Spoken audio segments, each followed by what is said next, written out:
Dollar. Dirt and money, no soul. Had to go and get it, ain't no time to kick it. Got a stack of flip for my foes. Dollar. Please tell me you can hear me. Don't turn your back and don't neglect me. Just let me know if you need me.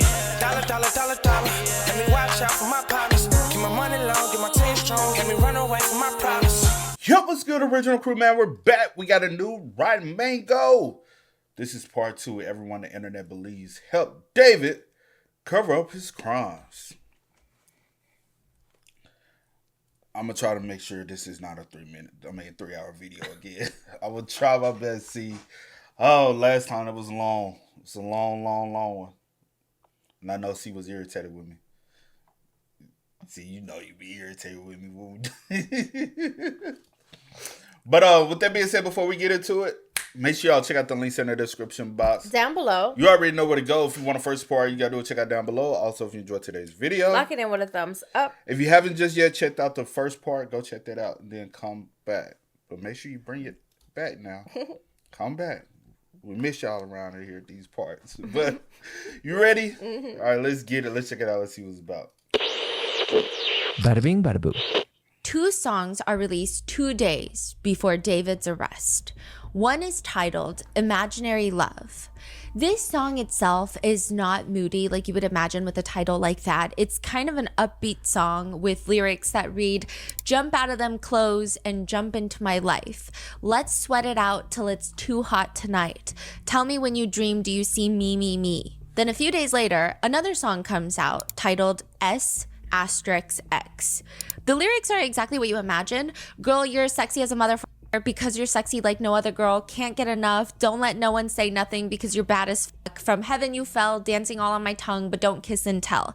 These songs have been heavily discussed on forums talking about singer David's arrest and all about this case of the 14-year-old girl that was found in the front trunk of his Tesla back last year.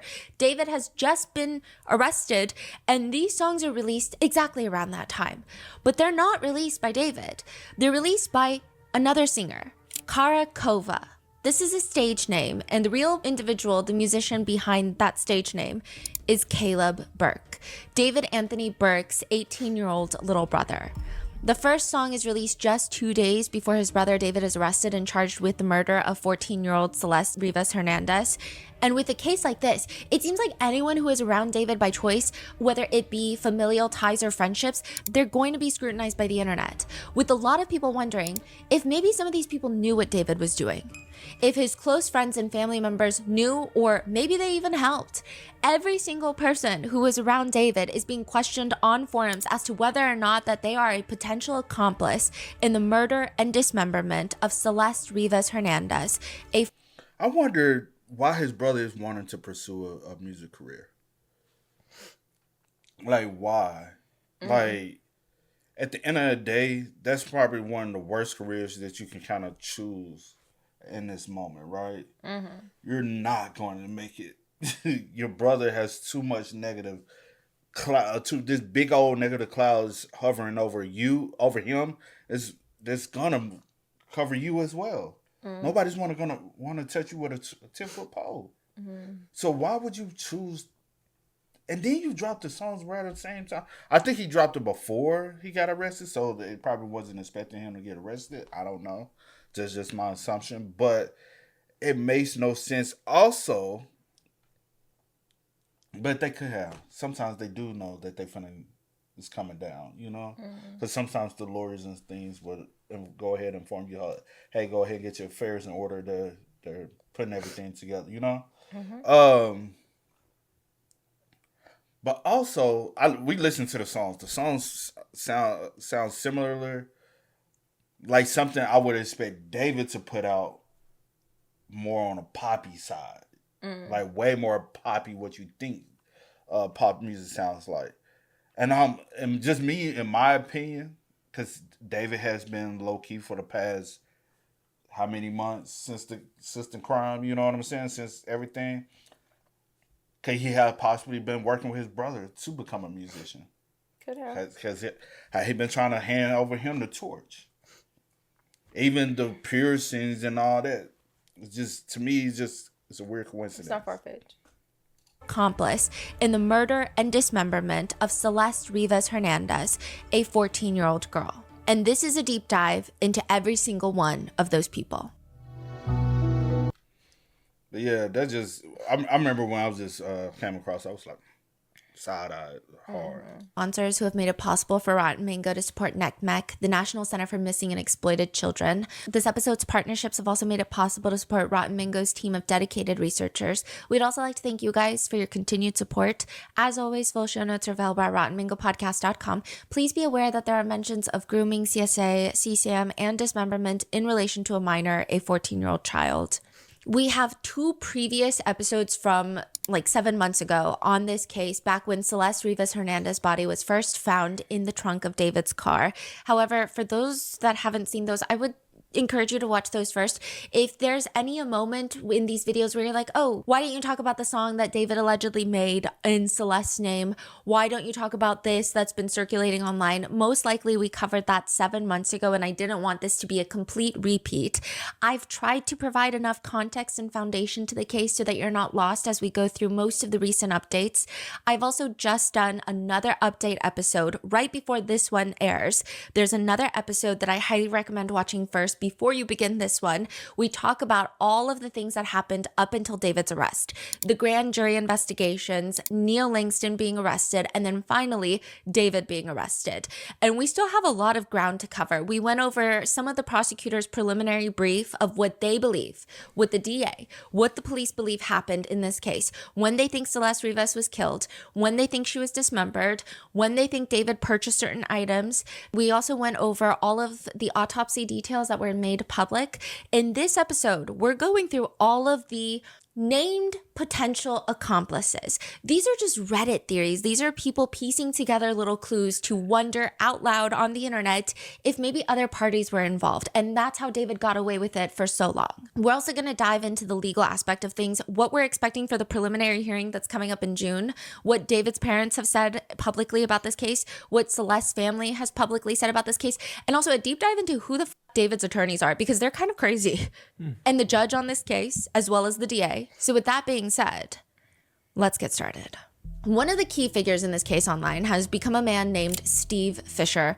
He's the private investigator that's been digging into this case, and he has access that a lot of people do not have. And a lot of people have mixed feelings about whether or not they like this guy, whether or not he's just like a grimy persona on the internet that's trying to get his 3 seconds of fame off of this case and maybe pointing the finger a bit too much, or he's someone that's kept this case alive by drawing more and more attention to it up until David's arrest. Everybody has a mixed opinion, but he does have access to this case that we don't have. David allegedly commits this murder inside the garage of a house in the Hollywood Hills. David does not own this house. He rents it under his manager's name. So after the LAPD conduct a search of this house back in September of last year, the real homeowner, the property owner, like we talked about in the previous episode, they hire a PI named Steve Fisher. They're like, we need to investigate everything. We want answers. We want to know exactly what happened in our house. The questions that they really want the PI to answer are, quote, did any acts related to Celeste's disappearance or death occur at or materially involve the rental house? We know now, yeah, it probably did. But the DA was not telling them that back in October of 2025. So they're like, we want to know if she was murdered in this house. Like, we want to know what happened in this house. Another question that they had was, what digital and physical traces link the property to the Tesla that's later impounded? Are there overlooked items or recordings from in or around the home or neighborhood that should be preserved and provided to law enforcement? He says, how I work with the landlord and LAPD, I was hired by the landlord to protect a legitimate property interest and to ensure potentially relevant house-tied evidence is preserved and transmitted. The goal is to reduce uncertainty about whether the residents play any role to relay my findings to the LAPD.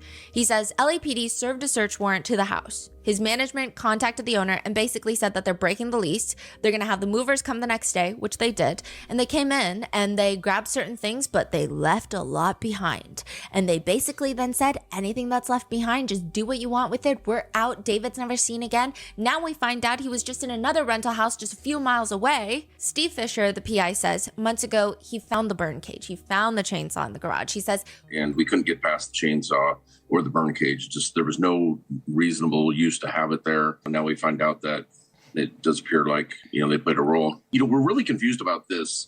What happened to this tissue and this blood marrow from the chainsaw? Because they make it sound like there was trace amounts found, and they didn't really turn the house into a crime scene. They didn't hold it long when they did the search warrant. So it's really confusing. It seems like a chainsaw would have absolutely created a horrific scene. It is very confusing, right? Because if it was a crime scene, how come they didn't do any crime scene? So they didn't do a crime scene tape, but I would say that LAPD probably knows how to work under discretion a little bit better. They did come out and said that they did extensive luminol tests, although Steve Fisher is like, I didn't find any traces of luminol. Typically, they make a mess when they search a house like that. He's like, I didn't really find any mess that you would associate with an active crime scene like this. Okay. So Steve Fisher is saying, and there's a third kind of netizen theory that's been floating around of Steve Fisher himself has stated that he's been hired by the homeowner to more or less protect property interest as well. So it would be in his best interest, or at least the homeowner's best interest, if this murder did not happen inside the house. So some people think that that's why Steve Fisher keeps pushing this narrative that maybe the crime took place in Santa Barbara. But then he just wouldn't have even talked if he's trying to preserve the interest of the house owner. Right? There's a lot of back and forth about that. But one of the most alarming details, the most important detail that I think the PI has come out with, has gone public with, is his belief that there were other minors David was in contact with. Steve Fisher says that he is in contact with at least 2 other minors who David was communicating with around the same time that he was communicating with Celeste. You allegedly have proof that David was allegedly involved with other minors? Yeah, and I've brought that up before, but I have another minor that I've been in touch with for months and sent me photographic evidence of her and David at the rental house, and which was an illegal relationship. He states that he's got pictures. He says he has proof that at one point, David had 2 rental homes. So he had signed, the manager, Josh Marshall, had signed this specific, let's call this the house. He signed the contract to the house, but the contract to David's previous place on Doheny had not expired yet. So he had 2 active leases, more or less. Yeah. So he's saying that on Valentine's Day, he knows for a fact that Valentine's Day of 2025, he had Celeste in one house and another minor in a different house for... What the hell? So... Okay, the house on Doheny is the one that there appeared that the main house, right? Because the live stream that they did, that was at a different home. When he was like, we got to delete all this, delete it. That was at his other location. And I seen some photos that was in a bathroom that him and Celeste took in that spot too. Day of 2025, he had Celeste in one house and another minor in a different house for Valentine's Day. That's what he's claiming. Now, apparently, one of the girls has been in contact with him, and even this whole text message thread had been released, and it's hard to verify, but they're having it's a message between the girl and David, and they're having a cheeky conversation about her fighting off his alter ego, Itami. She says, I would definitely win an Itami fight off. David responds, no, you would not. Who released this? This is just circulating online. Steve Fisher seems to be heavily involved with getting information out there. So he's saying that 2 other minors were communicating with David at the time. Then other people have been trying to track down these minors. They've been DMing them. They've been releasing the DMs. And I would just be wary of reaching out to people who you suspect to be involved in this case, just especially if they're minors, because I think it puts them in a situation where they're at a disadvantage of maybe they're not exactly sure what to say, but they feel pressure to say something. And then those being released publicly is a lot. But unless they speak out publicly themselves. But one of the minors in this message, she writes back, proof? David writes, you not winning against me, you're definitely not winning against Itami. She responds, I would karate chop that bee. How would I not win against you? Let's be real. David allegedly sends a gif of a streamer who's making a funny face to the camera with his arms behind his back. And you can't really see his arms. It almost looks like he doesn't have arms. And he responds, you, after me and Itami cut off both your arms. She responds just ... Steve Fisher has posted online on Twitter, I also have proof that he had an ongoing illegal relationship with another. Well, that right there gives me premeditation. What about you? That's how he always.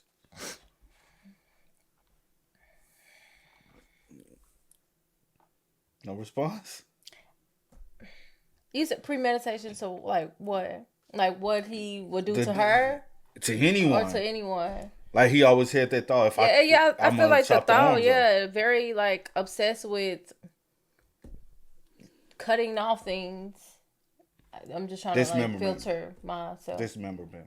Okay, dismemberment.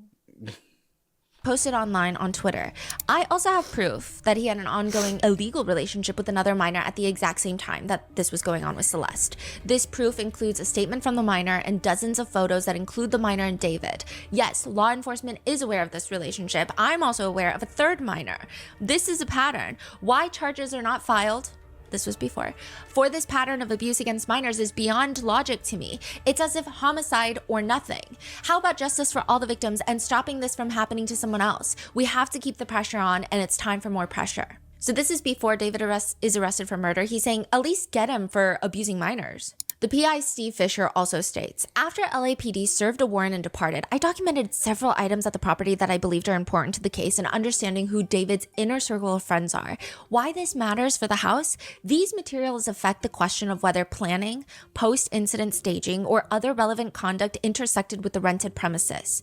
The PI writes in a tweet, based on the timeline, I do not believe David was alone for more than brief periods between April 23rd and April 25th. So these are the days of the murder that the prosecutors believe happened.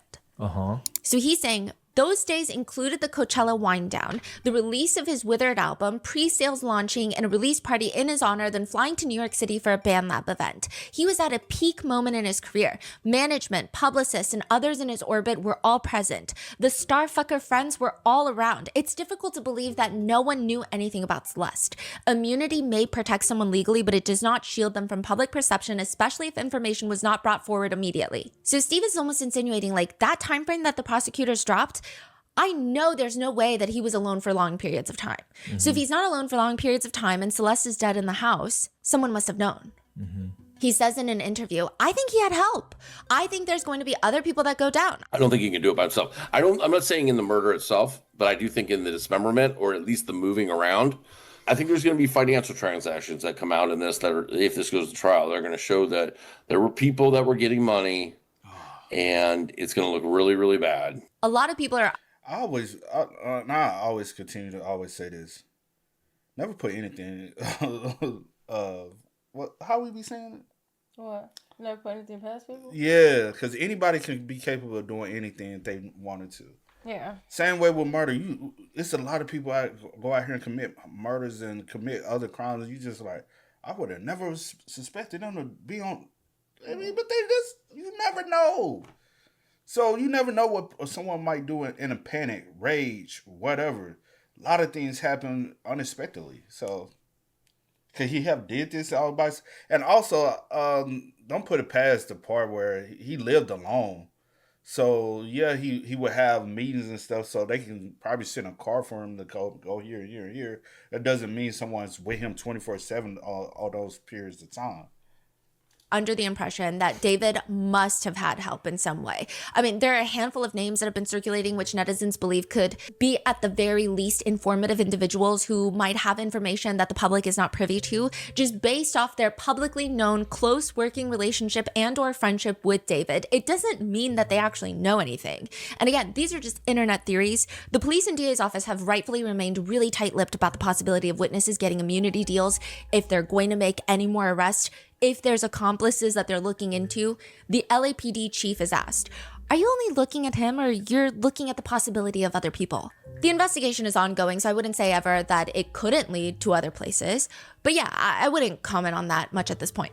The PI states, I don't think he had a lot of downtime by himself, coming off of Coachella and all these PR events happening. And by the 25th, from the 23rd, he kills her. By the 25th, he's in New York. He has a party, album release, all this stuff is happening. Who was around him? I think that's really going to be key. So let's go through all the circulating names of people that netizens think might know the most. The The first one is obviously Neil Langston. He's the one that LAPD arrested in Montana for failing to appear to the grand jury subpoena. They hauled him back to LA, sat him in front of the grand jury, allegedly, because it's sealed. I can't get it seems most likely that's what he was involved in. He was in the courthouse. He gets arrested for not showing up. There's a grand jury investigation with the target being David Anthony Burke happening all simultaneously. But to say 100% he's not involved in a different grand jury subpoena, right, legally speaking, they sit him in front of a grand jury, allegedly, where he testifies for what appears to be 40 minutes. So people are not allowed into the room with the grand jurors. There's no reporters that are allowed in, no court reporters, nobody's allowed in. However, you can still go into the courthouse. You can still wait outside the courthouse. You can wait outside in the hallway of the courthouse. You can see where Deputy DA Beth Silverman, who's working this case, is. So you can do a lot of things, but you can't be in the room. So this is from someone who was on site? Yeah, lots of people were on site. Lots of people were leaking information to primarily TMZ. So I would take it with a grain of salt, but it does seem highly likely that he was there for the grand jury. And I would say that he was only there for about 40 minutes. That seems to be solid information that is not really up for debate. Now, people say that 40 minutes is very suspicious because, first of all, why would LAPD go through the hassle of going to Montana, arresting him, bringing him back to LA, unless they think that he's going to be of high probative value? Like he's going to provide some sort of information, some sort of witness statement that can put David Anthony Burke at the scene of the crime. Like he must know something. Even if he doesn't think he knows, he might know without understanding what it means. Like, oh yeah, that day, he might not know what that day means, but like, oh, May 5th, he told me he couldn't do something. And then he had this cut on his arm. Like he could know something without knowing he knows. But he finally gets to LA. He's in there for 40 minutes and he says, what? We don't know. 40 minutes? Is he talking in 5 times speed? Or is he not saying anything at all? Most people think it's the latter. He only testified in front of the grand jury for 40 minutes. Meanwhile, David's manager, Robert Morgan Roth, he was on the stand reportedly for 3 days in front of the grand jurors. Wow. Netizens think that the entire time Neil Langston pled the fifth, which even that has been a huge debate. TMZ got involved. It's a very weird, messy rabbit hole that I don't know how productive it is at this point in time, but David's attorney, Blair Burke, has been reported to be vacation buddies with the TMZ founder, Harvey Levin. And ever since Blair Burke took on David's case, people have a feeling that the TMZ news has shifted, where Celeste is consistently referred to as the young lady versus the child, the girl, the young girl, the baby, like 14-year-old. They also think that even Neil Langston, TMZ is like, he pled the fifth. Then they're like, well, he didn't plead the fifth. We heard that he said, I don't know, to all the questions, which is technically not pleading the fifth. Neil's attorney says that he was cooperating with the prosecutors, which he can say all of that, and that doesn't mean anything. Just because you say your client is cooperating with the prosecutors doesn't mean he didn't plead the fifth, and doesn't mean that he didn't answer I don't know to everything, because, in the off chance that he really doesn't know, he's still cooperating. He's still answering the questions. But it's become this whole thing. Netizens do not have a positive view of Neil Langston, not even in the slightest. This is just generally speaking across the board. I truly have no strong opinion on whether or not he's involved or knew anything. I genuinely think that you could put Neil Langston in a white padded room with a light bulb that has the same voltage, the same looms of like the sun. It's like lighting up the entire room. And I would still say that Neo is not very bright. That's just who he is at his core. One of the key pieces of quote unquote evidence netizens have been holding onto for believing that Neo knows more than he's letting on, aside from the very close proximity to David during this timeline of the murder and dismemberment alleged. In this ring video, there's this ring video that the PI releases. So April 29th, the PI releases ring camera footage from one of the neighbors' houses. And he's like, I've been holding on to this for a really long time. I didn't want to release it until, the police did their work. So it reads, now that the prosecution has released a briefing for the preliminary hearing in the David case, we are releasing surveillance footage of the test. I'll just say this on some real spill. Looking at this is a horrible, horrible image to try to sell anything. But also looking at this image, I don't see Neil in this video. Well, you can't make out who it is. Who it is. what Steve Fisher is saying, he has spoke on, he said the driver is light skinned with long hair, wearing a red jersey.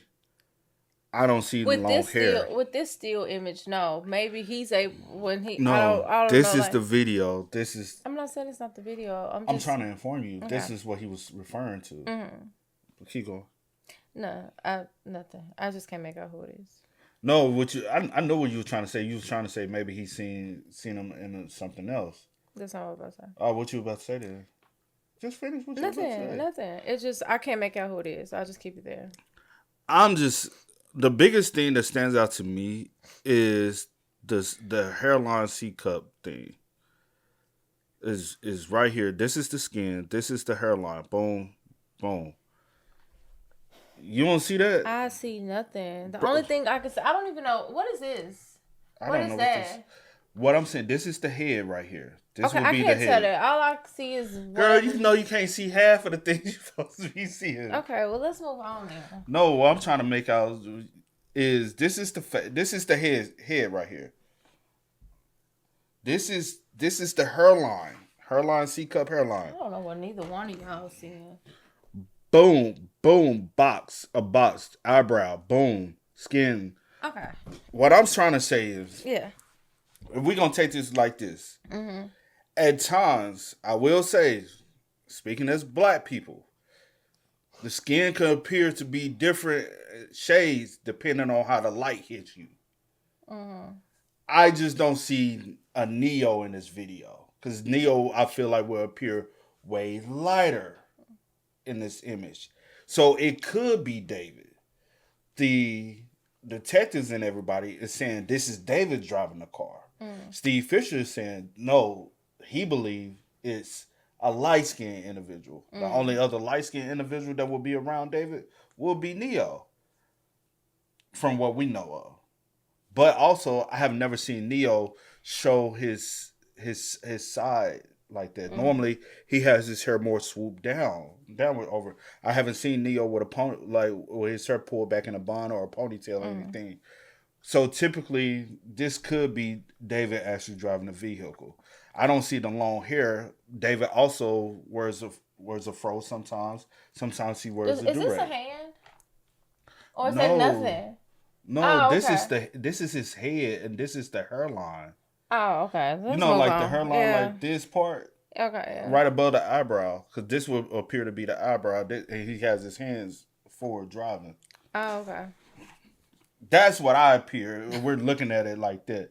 But also, I looked and examined the video, and I was like, I watched this video. Yeah. And I was like, if this the video we're trying to base premise off of, I feel like we're reaching. If this is what he has to try to say who's driving the car, I'm like, that's a far reach. I got you. Maybe somebody else will have, because whoever parked the car would have had to walk back to the house. Because the car wasn't parked right in. So maybe they got the individual walking in the surveillance video. So then to me, I need to see that video. Gotcha. I don't need to see this driving one. I need to see the person walking. Being moved on July 29th. The driver is a lighter skinned with long hair wearing a red jersey. July 29th? Yes. Oh, they're just casually moving the car in the neighborhood? That's the last time the car was moved. To which all the responses are reposting a picture of David and Neo that was taken on July 28th. It was at least posted on Instagram on July 28th. Could have been taken the night of July 27th. Could have been taken 2 years ago, right? Who knows? But it's posted the day before this alleged car movement, ring camera footage. Neo is wearing his so-called favorite red jersey. He does have long hair, and he's like a pale, I think he's half Chinese or full Chinese. I think he's Chinese. He spoke about being Chinese. So it appears like it's him. That's what netizens are saying. I think the video is approximately 1 pixel in quality. I really can't tell you. Some people are saying it even looks like the driver's. What you about to say? Nothing. I was about to say maybe I can tell a little bit on that, but I needed to like slow it down a little bit. All right, let's try to slow it down for you. Sorry, y'all. I'm not trying to make this longer than it has to be. Pixel in quality. Oh, that's a little fast. That's fast. I'm gonna slow it down for you. You could just hit the. Oh, that's normal. But okay. Do they not let you slow down anymore? Yeah, I'll be slowing stuff down. All right. Sorry, y'all. I know that's probably terrible. I think the video is.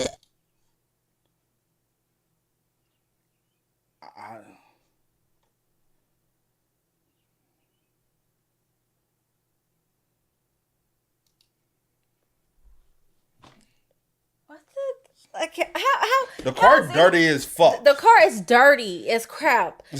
And like, and that's the clearest you're gonna get somebody. I mean, okay. And like, people see what my vision not that good, no way. So hold on.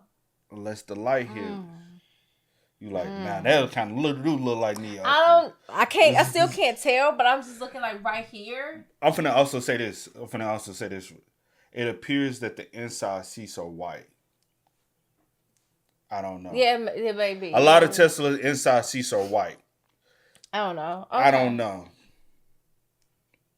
know. Now I don't see like the whatever you like red, what you're wearing. I can't. Maybe this, but I don't know. It's not a good frame. Yeah, you can put it back. It's not a good frame shot at all to determine anything. I think we're gonna use that with reaching. I think this is a big reach. I'm not gonna say it's a reach, but people see what they see. I just really, cause and again, cause right here, I'm looking right here. Sorry, y'all. Just, if you know, you know. Just this right here, just that right there. I can tell that. Hey, listen. This right here. I can tell like what he means when he said he could see like a skin complexion. You can't see nothing. Right here. These dirty ass. I know, but I'm saying this right here is probably what he's looking at and feeling like it doesn't look as but dark. But also, I'm finna say this. Do you also see how the light is hitting? Yeah, that's what I'm saying. Sunlight. I can't. You go outside. I've seen you in certain lights look lighter. Mm-hmm. 'Cause even when we adjust the lights, you be like, "Ooh, I'm looking too bright," because it's the way the sun hits us. Sometimes, some dark skinned people, we can look a little more browner, and we hit that angle right. Bam! I'm looking light. I ain't looking at dark. But if I go here, oh shit, I'm darker than midnight. But let's move on. You get what I mean? Yeah. But that's all I'm saying. I need. I will say, like, when you like doing stuff like this, you know, certain people have different like technology to zoom in and kind of the pixels and stuff like that. But your pixels need to still be clear. I know. I can't. This camera is not even good quality. I know. Of camera. That's what I'm saying. But just me, with my eyes, I can't tell. I know what you're talking about, and I know some things. So okay, let's move on. Oh, my bad. I still got a minute. Holding their nose as they drive. I don't know, but did you see anybody holding their nose? I can't see nothing. Netizens are taking this and saying it looks like Neo, and Neo loves wearing his red jersey. He was pictured in it the day before this footage. Maybe this is Neo. But also, let me just ask you a quick question. Do you think they be sharing clothes? Cause we do know how young people. Cause you remember that one video, and I said I was talking about the Interscope jacket. And you was like, it was the label David was signed to. It could be David's Interscope jacket, and Neo just wearing it. Yeah. So could they also be swapping out clothes? Could be. I mean, people do that. People do that. So who knows? However, the state in the brief regarding the preliminary hearing states that David was the last person to drive the Tesla on July 29th, which could also be true. So either this is a video of David driving the Tesla, and because it's one pixel in quality, we really can't tell between Neo Langston or David Burke. Or this could be Neo drove it in the morning, and then David was the last one to drive it on the day of July 29th. There's no conversation about Tesla's cameras? There was. It seems like all of that would have been gone by the time that they found it. Yeah, they found the car and Celeste's body. And even if they subpoena it, I wonder if it'll be like a situation for what happened with Nancy Guthrie's case, where technically the Ring footage is not saved to her, or the Google Nest footage was not saved to her phone, but they subpoenaed Google, and Google was able to somehow get this footage that was logged. But if that, I mean, that could take months. Nancy Guthrie's case took a while for that footage to come out, but not nearly as long. took That would like be a like week. the most critical, right? So it could be Neo driving it. It could be David driving it. But all we know is that the prosecutor said he was the last one to move the car, which some people think is interesting because the prosecutors could have also written, knowing that there's so much online speculation about this case, David Berg was the only one to move the Tesla and it was last moved July 29th. But instead, the wording is he was the last one to move the car July 29th before he went on tour, which nothing's necessarily wrong with that wording. But some people online are saying, well, why wouldn't the prosecutors just tell everyone, like, hey, he was the only one that ever moved the car, and it was last moved on July 29th. Instead of saying he was the last one to move it. It almost Okay, that makes a lot of sense too in that regard. That he was the last one because other people probably did operate the vehicle that day. But with David possibly being the last one, we can't indicate him being in the car. We can put him in the car. You know what I'm saying? Placing him. sounds Implying like there could be someone else before. and maybe they did that wording because they also don't know and they want to make sure to leave it open just in case. Or they know something that we don't know, which they know lots of things we don't know. But so there are netizens who think that Neo is not the one in the car. There are ones that they think he is the one in the car, but honestly, I can't tell. It's genuinely one pixel in quality. I can't tell who it is. I couldn't even tell you one thing about the person driving this car in this footage. But the private investigator released that basically saying this is Neo. He's always been on Neo's neck. He's always had his foot on Neo's neck. He doesn't outright say it, but it's almost insinuated by a lot of people in the comments, at least. And the July 4th Sakura live stream has become a big pivotal point in why people think that Neo was involved. If you haven't watched the last episode, go watch that, but we do a full breakdown on it. David, this is July 4th, so this is months after Celeste has already been allegedly killed. He's in the bathroom of his house. Twitch streamer Sakura is live streaming. Neo is sitting next to her. It's just Sakura and Neo in frame. David walks over and starts apologizing to Sakura about why his house smells. He's like, oh, the bathroom smells because I just took a shit in there 2 hours ago. Sakura doesn't think anything of it. And genuinely, the people that think that she knows something, I think that they're just trying to do a witch hunt. Yeah. I don't think that everybody that knew David knew something. Otherwise, he would have gone to jail much quicker. And she looks genuinely confused. She's just like, oh, don't even worry about it. Like, I also just took a shit. And David is like, type shit. They do a handshake. Neo looks uncomfortable. A lot of people think that in this footage, Neo looks uncomfortable because he's like, David, why are you bringing this up on live stream? Like, you need to shut up. Don't talk about this on live stream. I didn't necessarily interpret it that way. I mean, I guess I could if I really want to kind of analyze the footage that way. I think he's trying to play it up for the cameras of like, oh God, these people are crazy. They're talking about pooping. Because it was like a very, like a little performative, almost like a reactive to. Yeah, like it's very obvious. Yes, reaction. It's like, why are you guys hearing this? Right, wow, right, look at them handshaking for shitting together. So it wasn't like a subtle shift. It's like obvious. He's making faces. Yes, it was not like a subtle tensing up of like, okay, let me quickly change the topic. Right. It was very like ew, gross, trying to play it up for the cameras. Okay, in a teasing manner, right? But I still think Neo is a weird person. Neo. And I'll say this. I do think he's a weird person as well. Cause we kind of tried to look into that after that situation, and I'll say this on the streamer, the girl. I think she's clueless to everything. Yeah, I don't. Yeah, I've never like.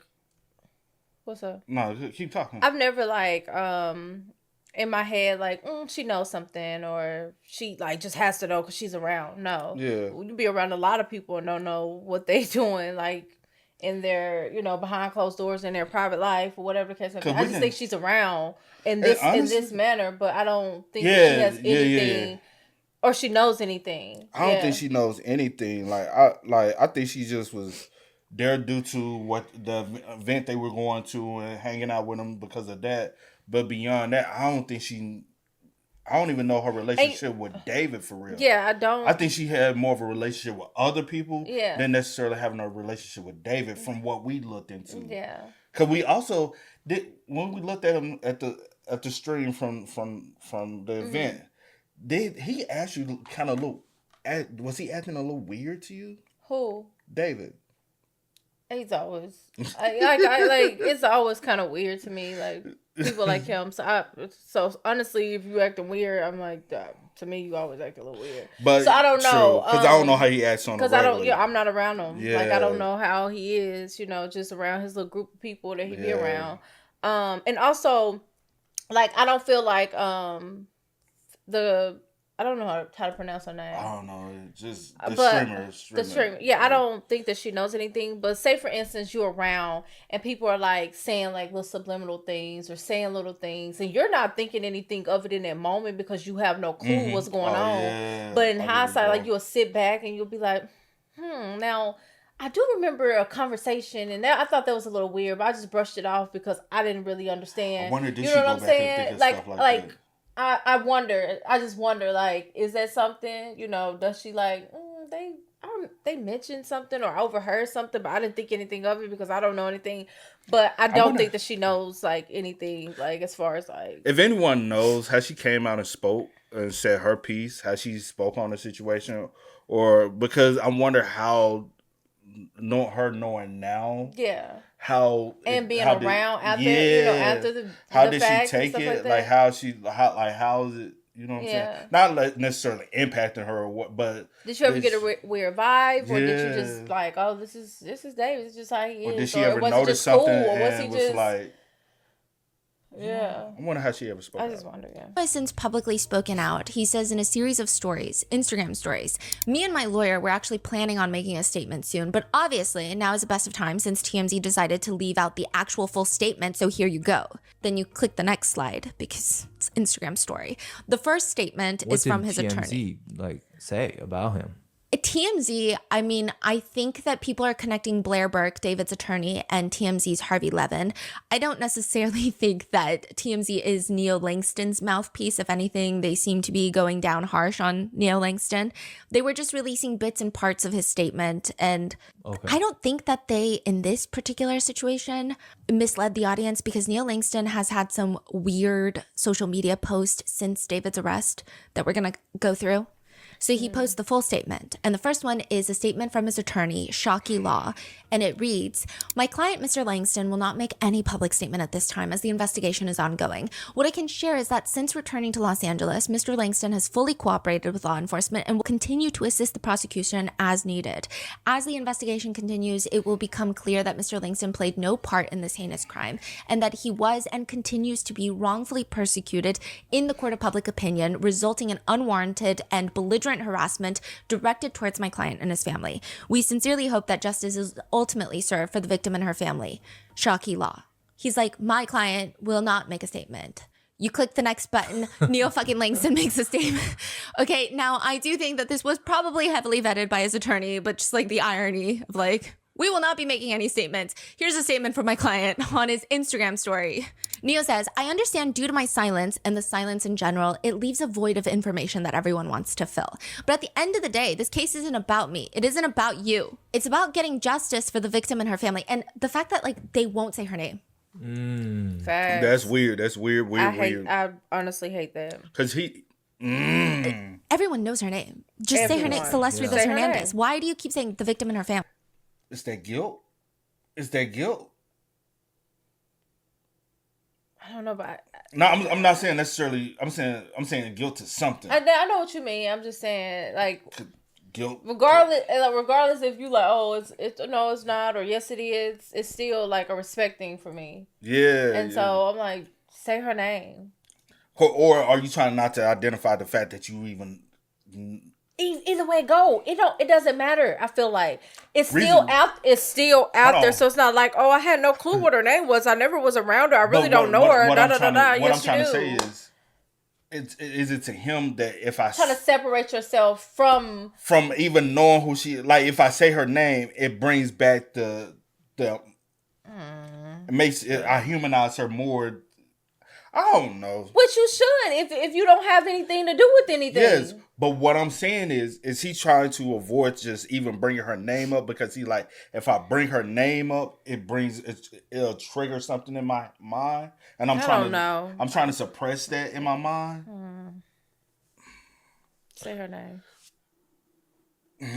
Hashtag say her name in the comments. But also, dang, I was about to say something.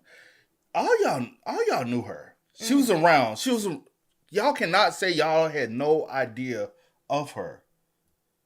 There's times when there's photos of David with her and also David with y'all. So y'all can't say, oh, we never had cross paths at all. Like, there's so, like, no, I never knew Celeste. I never knew that they were even a thing, or I've never been around her. I never heard, like, yes, you did. You knew. Yes, you did. I am standing. I feel wholeheartedly. If y'all was around him like y'all were, y'all knew Celeste. Yeah. Y'all knew of her. Yeah. Even if y'all, I can't necessarily say y'all just had like a hanging out all the time or whatever. I don't know. Can't say that. Wasn't there. Yeah. But I do feel like y'all had knowledge of Celeste. Y'all have some type of capacity. Yes. Some sort. Yes. It's about getting justice for the victim and her family, and I care a lot more about that than trying to fill that void because of public opinion. Obviously, wasn't doing my part at first, but now I am. So he's saying all I've ever done is try to get justice for her family. I mean, I wasn't in the beginning, but now I am. So he's like, okay. What is going on? Also, Neo, hold on, just real quick. Neo, when let me slow down. Y'all went from knowing him, y'all know. That's just me, my personal feelings, y'all know. Until now, he's no longer talking to her. She's not coming around. He probably not bringing her up. Nobody asked questions. Mm-hmm. Nobody was like, hey, how's Celeste doing? Where's Celeste? When last time you talked to Celeste? If y'all didn't have nothing to do with anything or have any knowledge, if your friend is dating someone, you know they're dating them because that's what people do. They talk about their relationships to their friends. Eventually, you'll be like, oh, you haven't brought them up in a while. How's everything going? Oh, we ain't together no more. It's a long story. Or you will hear something about that or something. You know what I'm saying? And then even after the fact, they might still bring them up and talk about them. So not even talk about. Did he ever talk about her after the fact? If not, that's alarming, bro. Yeah. Stayed loyal to my mindset, and I will continue to. I'm not publicly going to give any opinion or emotion about this case because I find it disrespectful and not my place to weigh in on it, especially as it's still ongoing. I'm not going to spam posts to justify and perform my feelings and thoughts for the internet, trying to satisfy people who have already made up their minds about me. In time, the record will speak for itself, and I'm moving on with my life. To which one netizen responds on Reddit, quote, obviously wasn't doing my part at first, but now I am. This guy is not serious, LMFAO. To which people have this whole conversation. I literally died at that part too. Like, what the fuck? What made him do his part now? Getting arrested? Someone comments, yeah, getting arrested does wonders on helping people cooperate. If they had brought these people in for questioning on day one, this would have been solved last year. The private investigator takes to Twitter saying, so here's the thing, Neo. If you have to tell, quote, my side of things, that means you were involved in the things. You just want everyone to believe that you did less of the things. People who weren't involved don't have my side of things. And how tone deaf are you exactly? Your Weep For Me post has 11 references to you and not a single mention of Celeste Rivas Hernandez, who is dead. She's dead because of the things you're trying to explain away. Nobody cares about your feelings, Neo. This is about Celeste and justice in her name. One person astutely points out, what bothers me most about these kinds of posts are the lack of situational awareness in combination with the obvious narcissism. Any sane or rational person would fully understand why the public suspected a connection. Like, it's not like people just picked a random guy to throw suspicion at. He doesn't seem to understand why people are reacting the way they are. And although he says this isn't about me, he goes on to talk about the unjust way that he has been treated. There are consequences to hanging out with the wrong people. And when those people are as evil as David, you can't just escape the karma of that. But the more confusing part is that Neo has made statements previously on this. Like, if you just read this statement, you'd be like, oh, he's never made a statement before. He went on Instagram and posted on Close Stories, okay? He writes, this is like a day or two before, on Close Stories. He goes, thankfully, I'm legally fine in every way. And boy, do I got all my receipts for things. Ha, ha, ha, ha, ha. What does that mean? I'm legally fine. Right? That's what people are pointing out. Legally fine is an interesting distinction between innocent. I have nothing to do with it. I'm innocent. I have no involvement. Versus legally fine are very different things. Yeah, that's really... Who says then that? The next slide. Somebody. I have never in my life, like, I'm legally fine in a situation. Sounds like somebody who possibly took a proffer agreement or something like that. Because a proffer agreement, I'm gonna tell y'all everything that happened, everything I know, but I can't be legally prosecuted unless I come out and say something. It gives me one of those situations. Having the receipts and this is not a joking or laughing matter. And what you mean receipt? Like what would you need to have all these things and then say legally fine if you have nothing to do with anything? I'm confused. Unless you're just trying to play a little game or play around. This is not a game. It's not a game. It's not, but people with that mindset look at life as it's a game. And that's sick. It is very sick. It's very, very sick. That reads, I think the worst part is that I've told so many people that I thought I trust and I thought knew me as a person, my side of things, for all that to be thrown out the effing window as soon as I get arrested and they slap that dickhead's name next to mine. And for the record, the thing How's they... This is your friend. This is your brother. This is your whatever y'all was calling each other. People use I'm so See, you was a user. You was one of the ones that people love to talk about. So now all of a sudden he a dickhead since okay. He everything less than a human being to you because he's locked up for a gruesome crime. Mm-hmm. But if he was out floating around, your ass would be straight up on his ass everywhere he moved. Cause you want to ride off his success. What? And yeah, he may be and a lot of other things. Yeah, but for you to say that, okay. Was arrested for, I wasn't even charged. They never filed it, and my warrant was retracted because there's more to the story. I mean, his warrant was retracted because he got extradited to LA, and he did go in front of the grand jury apparently. All of this is just very bizarre. Very. And he keeps saying, like, my side of things. I think that's the thing the PI is also pointing out in the sense of, what do you mean your side of things? Either you have zero involvement and you had no idea what was going on, or what's your side of things? What is your side? These very specific statements had led a lot of netizens to speculate that Neo maybe moved the car or was somewhat involved, but maybe he didn't know what he was doing. He's just been told, hey, move the car for me periodically. Here's the key. And he's moving the... If that car's stinking like that, like a lot of people are presuming, right? Bro, I would have been like, hey, bro, your car stinks. Oh, just put some air freshener in it. Hell no, bro. What's that smell? And I would have looked for the fucking smell. And I also would like to know, is this something that y'all did before all of this happened? Just moving the car? Or did this start? No. They did say it. They said that car was moved around several times. Before? Oh, you saying before I'm talking about before. Oh, okay. Yes. Okay. My bad. Yes, before everything happened, before Celeste's life was taken. Mm-hmm. Was this car being moved around here and there and whatever, or did this start happening after her life was taken? Mm-hmm. Because if so, I'm like, first of all, why are we moving the car from here to here? Like, why now? Why are we doing this? Why? It doesn't make sense to me. Me having a brain, someone telling me, move the car here. Oh, next week, hey, can you move my car? No. Why am I moving your car back and forth? I'm not doing that. Sorry. You remember last week, she stated that some neighbors said they had been smelling it anyway, but they put it off thinking it was something else. Yeah. And then when the smell finally left, they're like, oh, okay, we got rid of the smell.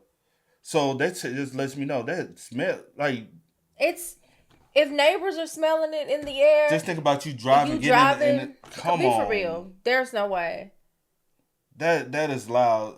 Oh, even to the fact you have to roll the windows down when you move the car. Because it's stunk that bad inside of it. So her body had been sitting in there for it to be stank. Car. And that's why he's saying, I told people that I trust my side of the story. And then once I get arrested, everyone's slapping that dickhead's name next to mine. It almost sounds like this is speculating, netizens speculating, that you told your friends, I didn't know there was a dead body in the car. He just told me to move the car. And now they don't believe me. And these are people that I thought I trusted. Versus, I told people I know nothing. I did nothing. Yeah. Right. That could also be why he says that he has the receipts. Or it could mean that he's not involved at all. But again, the legally fine distinction is a bit odd. Some think that he could be saying that he's legally fine because he got some sort of immunity deal. However, if that is the case, I think that the DA's office would be probably incensed that he's posting stuff like this. People have also taken to posting him walking out of court, and they're commenting that he looks like someone who just is walking out with a deal. One netizen theorizes, y'all remember the neighbor who found the Tesla key in the drain? So that was like a thing 7 months ago. Remember one of the neighbors came out and was like, I found a Tesla key in the little drainage. No. Yeah, it was like a thing. I don't remember this. But then people couldn't tie it to David's Tesla because everybody loses their fucking Tesla key. And everybody's got a Tesla in LA, you know? So there was like a Tesla key that was found in the drain near that area. People are saying, I think maybe Neo was supposed to move the body in the car and he lost the key. And so that's why he couldn't move it, because David was on tour. He would need the key.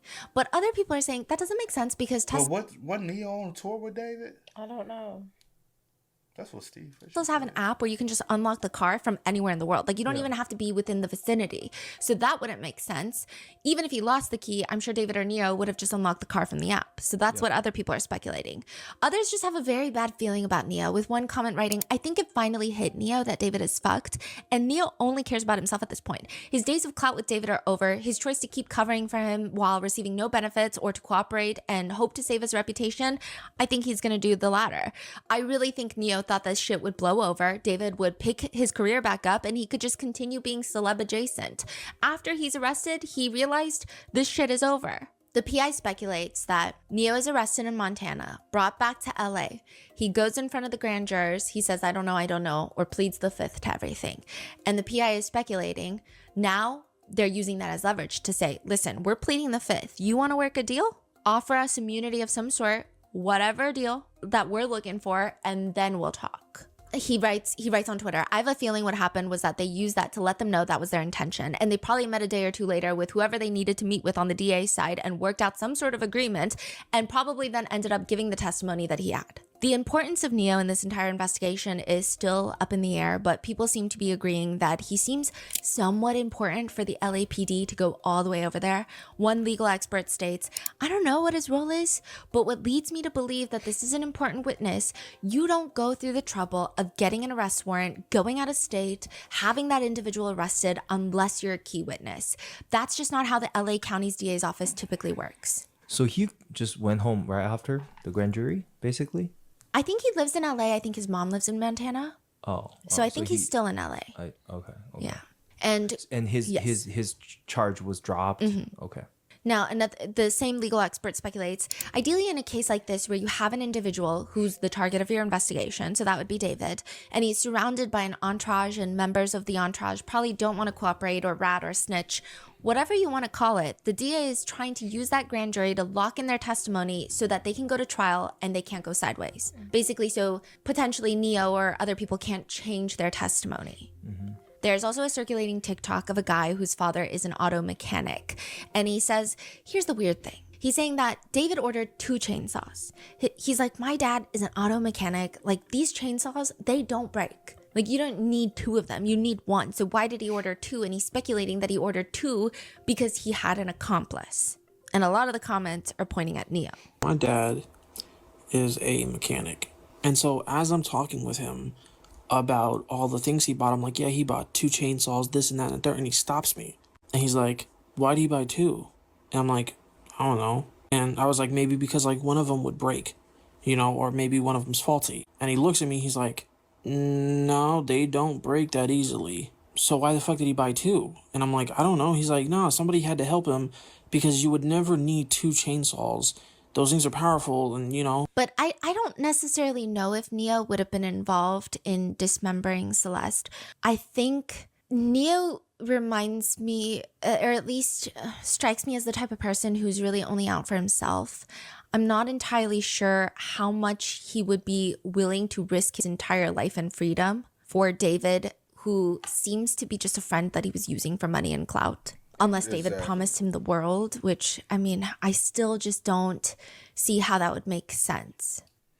Yeah, like the whole crime itself, like just some in my head, and it's just personally me, myself, I'm like, I hear where people going with the speculation that Neo helped. I'm not 100% believing, and for myself, it's just me, myself, that Neo helped.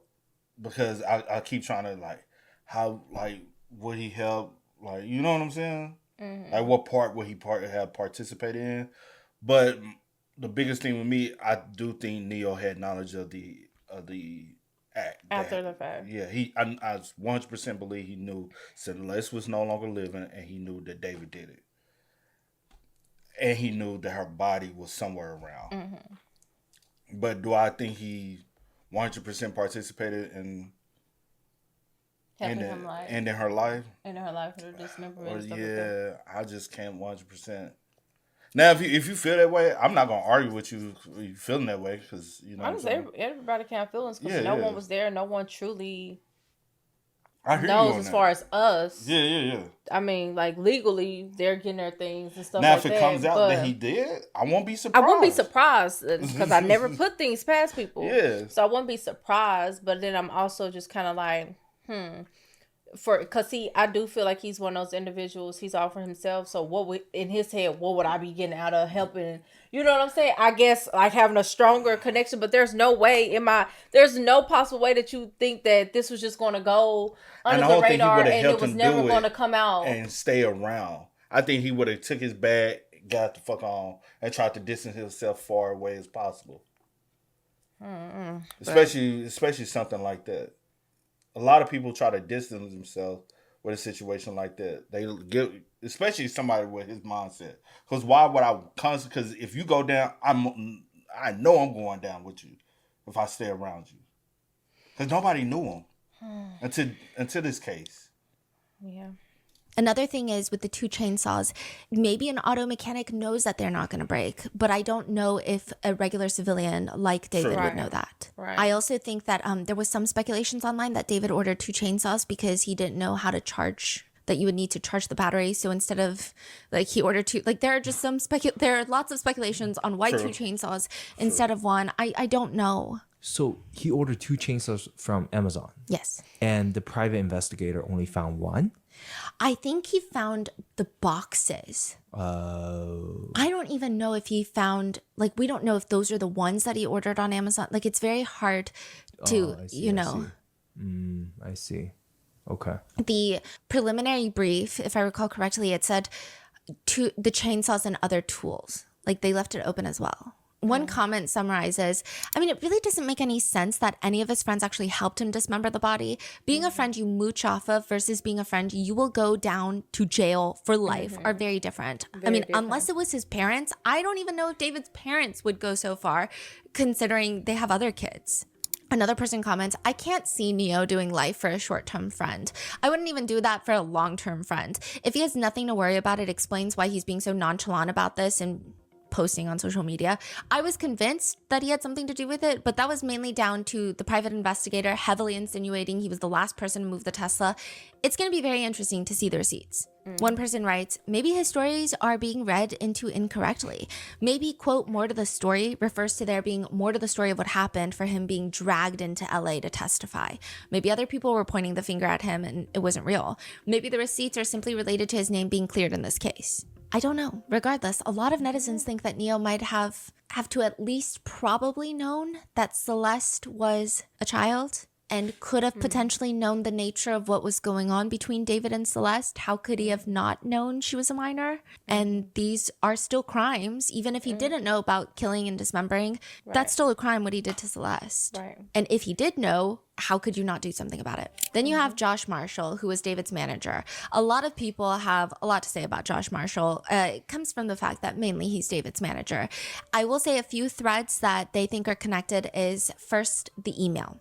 There is a screenshot going around of an alleged anonymous email sent to David's management team back in February of 2024.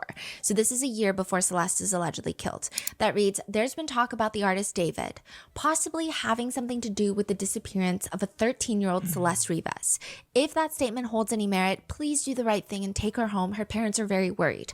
They attach a photo of Celeste's missing persons poster. Steve Fisher, the PI, writes on Twitter, early in the case, I released information about an email that was sent to David's manager, Josh Marshall, and another person, notifying them that Celeste Rivas Hernandez was a missing person. Josh publicly denied this in TikTok comments, claiming this was untrue. However, an alleged copy of that email was leaked tonight on Reddit.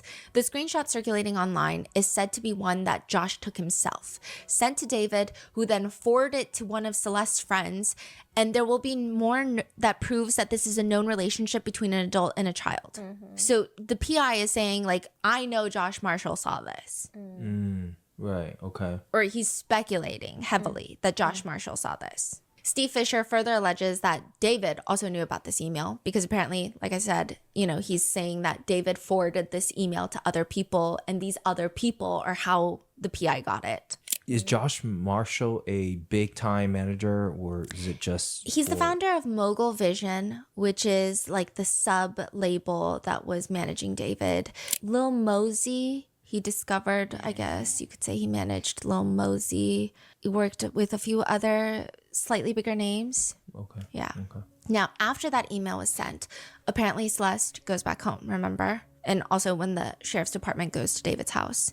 But in an alleged TikTok comment, Josh Marshall reportedly writes, and this is a random TikTok account that was created in Puerto Rico, which a lot of people do believe that Josh Marshall lives in Puerto Rico. I don't know, take it with a grain of salt. There's no way to verify that this is Josh Marshall's account, but a lot of mainstream media have even reported that this is Josh Marshall, so I don't know. He responds as if he is Josh Marshall. So again, up for debate, but it reads, this video is false. So there was this whole video on TikTok of someone accusing Josh Marshall of being involved in helping kill Celeste. The comment reads, this video is false and the person is misinformed. This is the only time I'll speak on this matter for now. This has been a tough time for my family as I am a father of 3 children. I received no emails and I'm no one's roommate. I live full-time at home with my wife and kids. My daughter is 14 and this news is affecting so many lives.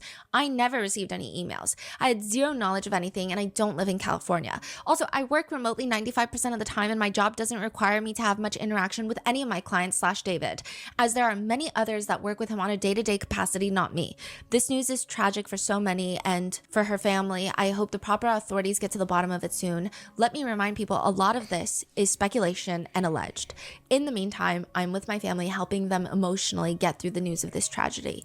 Please report on factual information. Josh Marshall. I wonder what type of manager he is for him. There's a slew of managers you can have, but I wonder what type of manager for David was he. You got like your day-to-day manager, personal manager, like manager, your booking manager. Like you got several managers you can have. Basically, several people get a percentage of your money. And so many people got so many managers. You got personal assistants. You got a slew of things. So I wonder what he was for David. He's the one that you say he went to the grand jury and then... That was Morgan Roth, his other manager. So the Josh Marshall is part of Mogul Vision. Okay. So like the record label. Is he the one that rented the place for him? Okay. Yes. So he wasn't there. And then he has another manager for... It's unclear if Josh Marshall was subpoenaed by the grand jury. Okay. But Robert Morgan Roth was there for like 3 days. And who exactly is he? He's the touring manager. Oh. Yeah, so he also works with... spending a lot of time with David during, right after. Yeah. That's the dude, every time we be seeing David, that one where he see the girl, he look like this. Yeah, I know. Yeah, that's... So Robert Morgan Roth works with Mogul Vision, but he also is like co-president of Zara Brothers Tour or something of that nature, something like that name. He is basically handling all the touring stuff. So yes, he was probably there on tour with David the whole time.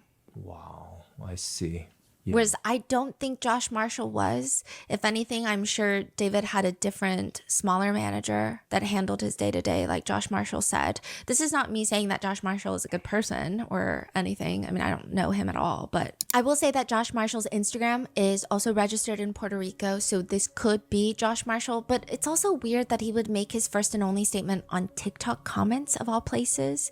Not like a proper PR statement for being the founder of this mini record label.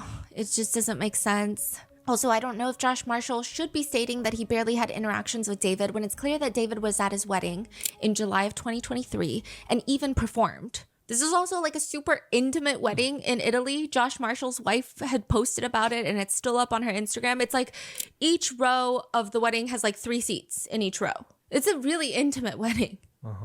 And maybe David's just there to perform for his manager boss, right? But it's still kind of odd. The email, I will say, is a big part of why Josh Marshall's name comes up, and the fact that he's the one that signed the lease to the Hollywood Hills place that David was living in when this occurred. And also the Fonda Theater concert. There is a concert in LA at the Fonda Theater from June 27th, 2024. It was like a 3-day concert.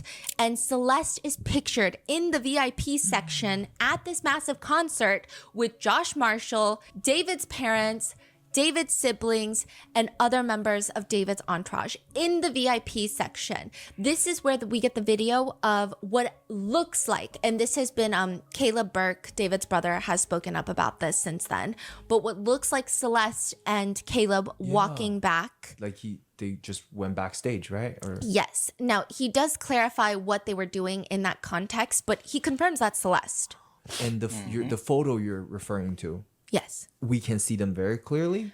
I mean, it's like 10 pixels. Yeah, pretty much. I mean, if you factor in that Caleb confirmed that's Celeste at the Fonda Theater, she's wearing the same clothes. You can't really zoom in and see her face super clearly, but it matches. Oh, wow. Now, Celeste is there, and they have this huge photo booth set up at the Fonda Theater. And conveniently, she's not in any of the photo booth pictures that were taken and uploaded. There are members of David's friend group. This is business people right here. These are like, I don't know what shoes, but most of all these are people he worked with in his family. Any of the photo booth pictures that were taken and uploaded.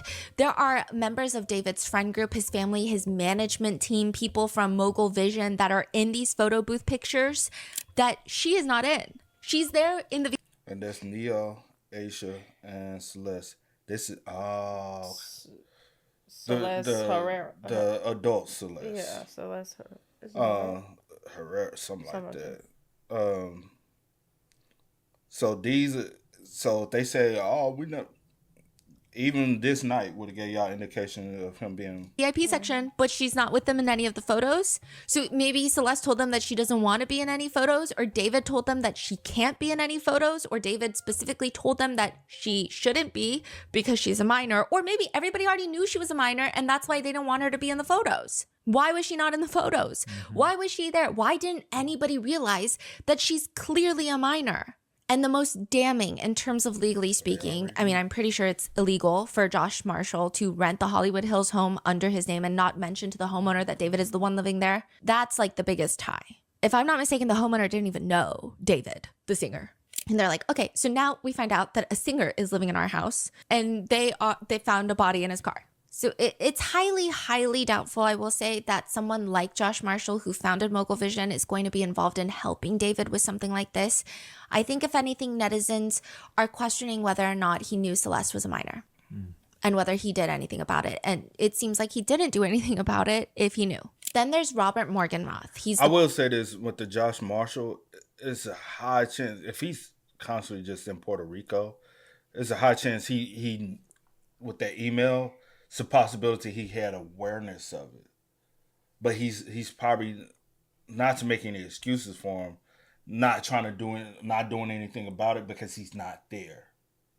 He probably told David, hey, that's not a good look. You know what I'm saying?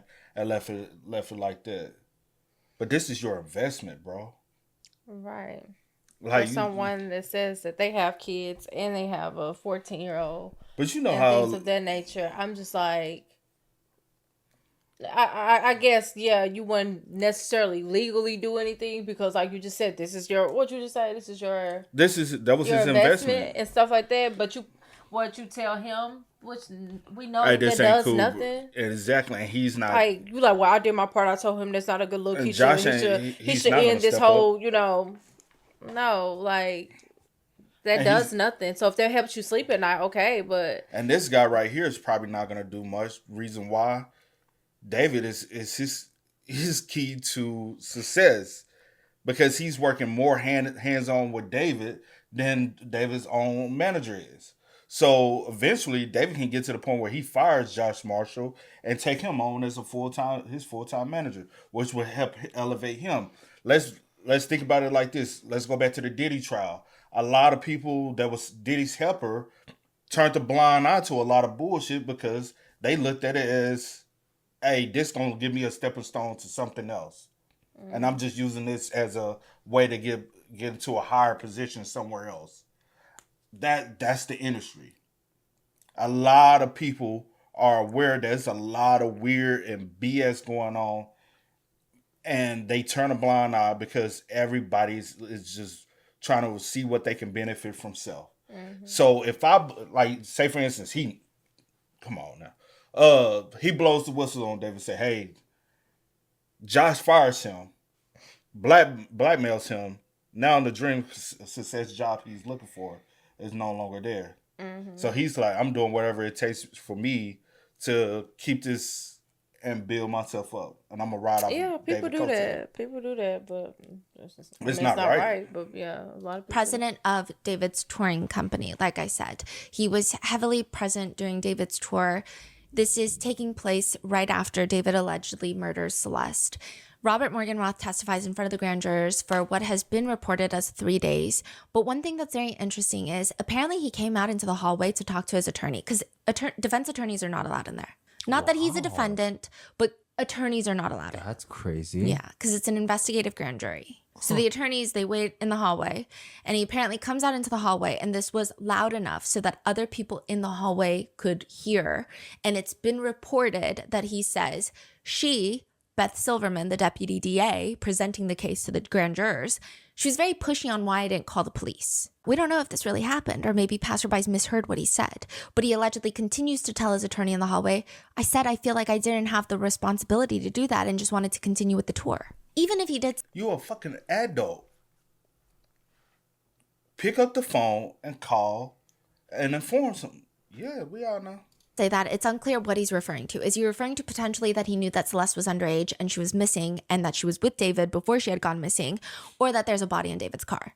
Most netizens think it's the former, that he knew that Celeste was a minor and had gone missing. I can't verify this, but according to Redditors, the only statement that he's made publicly is, it's not even a statement, but apparently he privated everything. And he did post a recent story where he had a screenshot of his company making $900,000 thus far in 2026 since year start.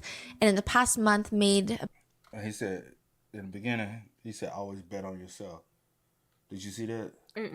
Recent story where he had a... No pressure, no diamonds. No pressure, no diamonds. Screenshot of his company making $900,000 thus far in 2026 since year start.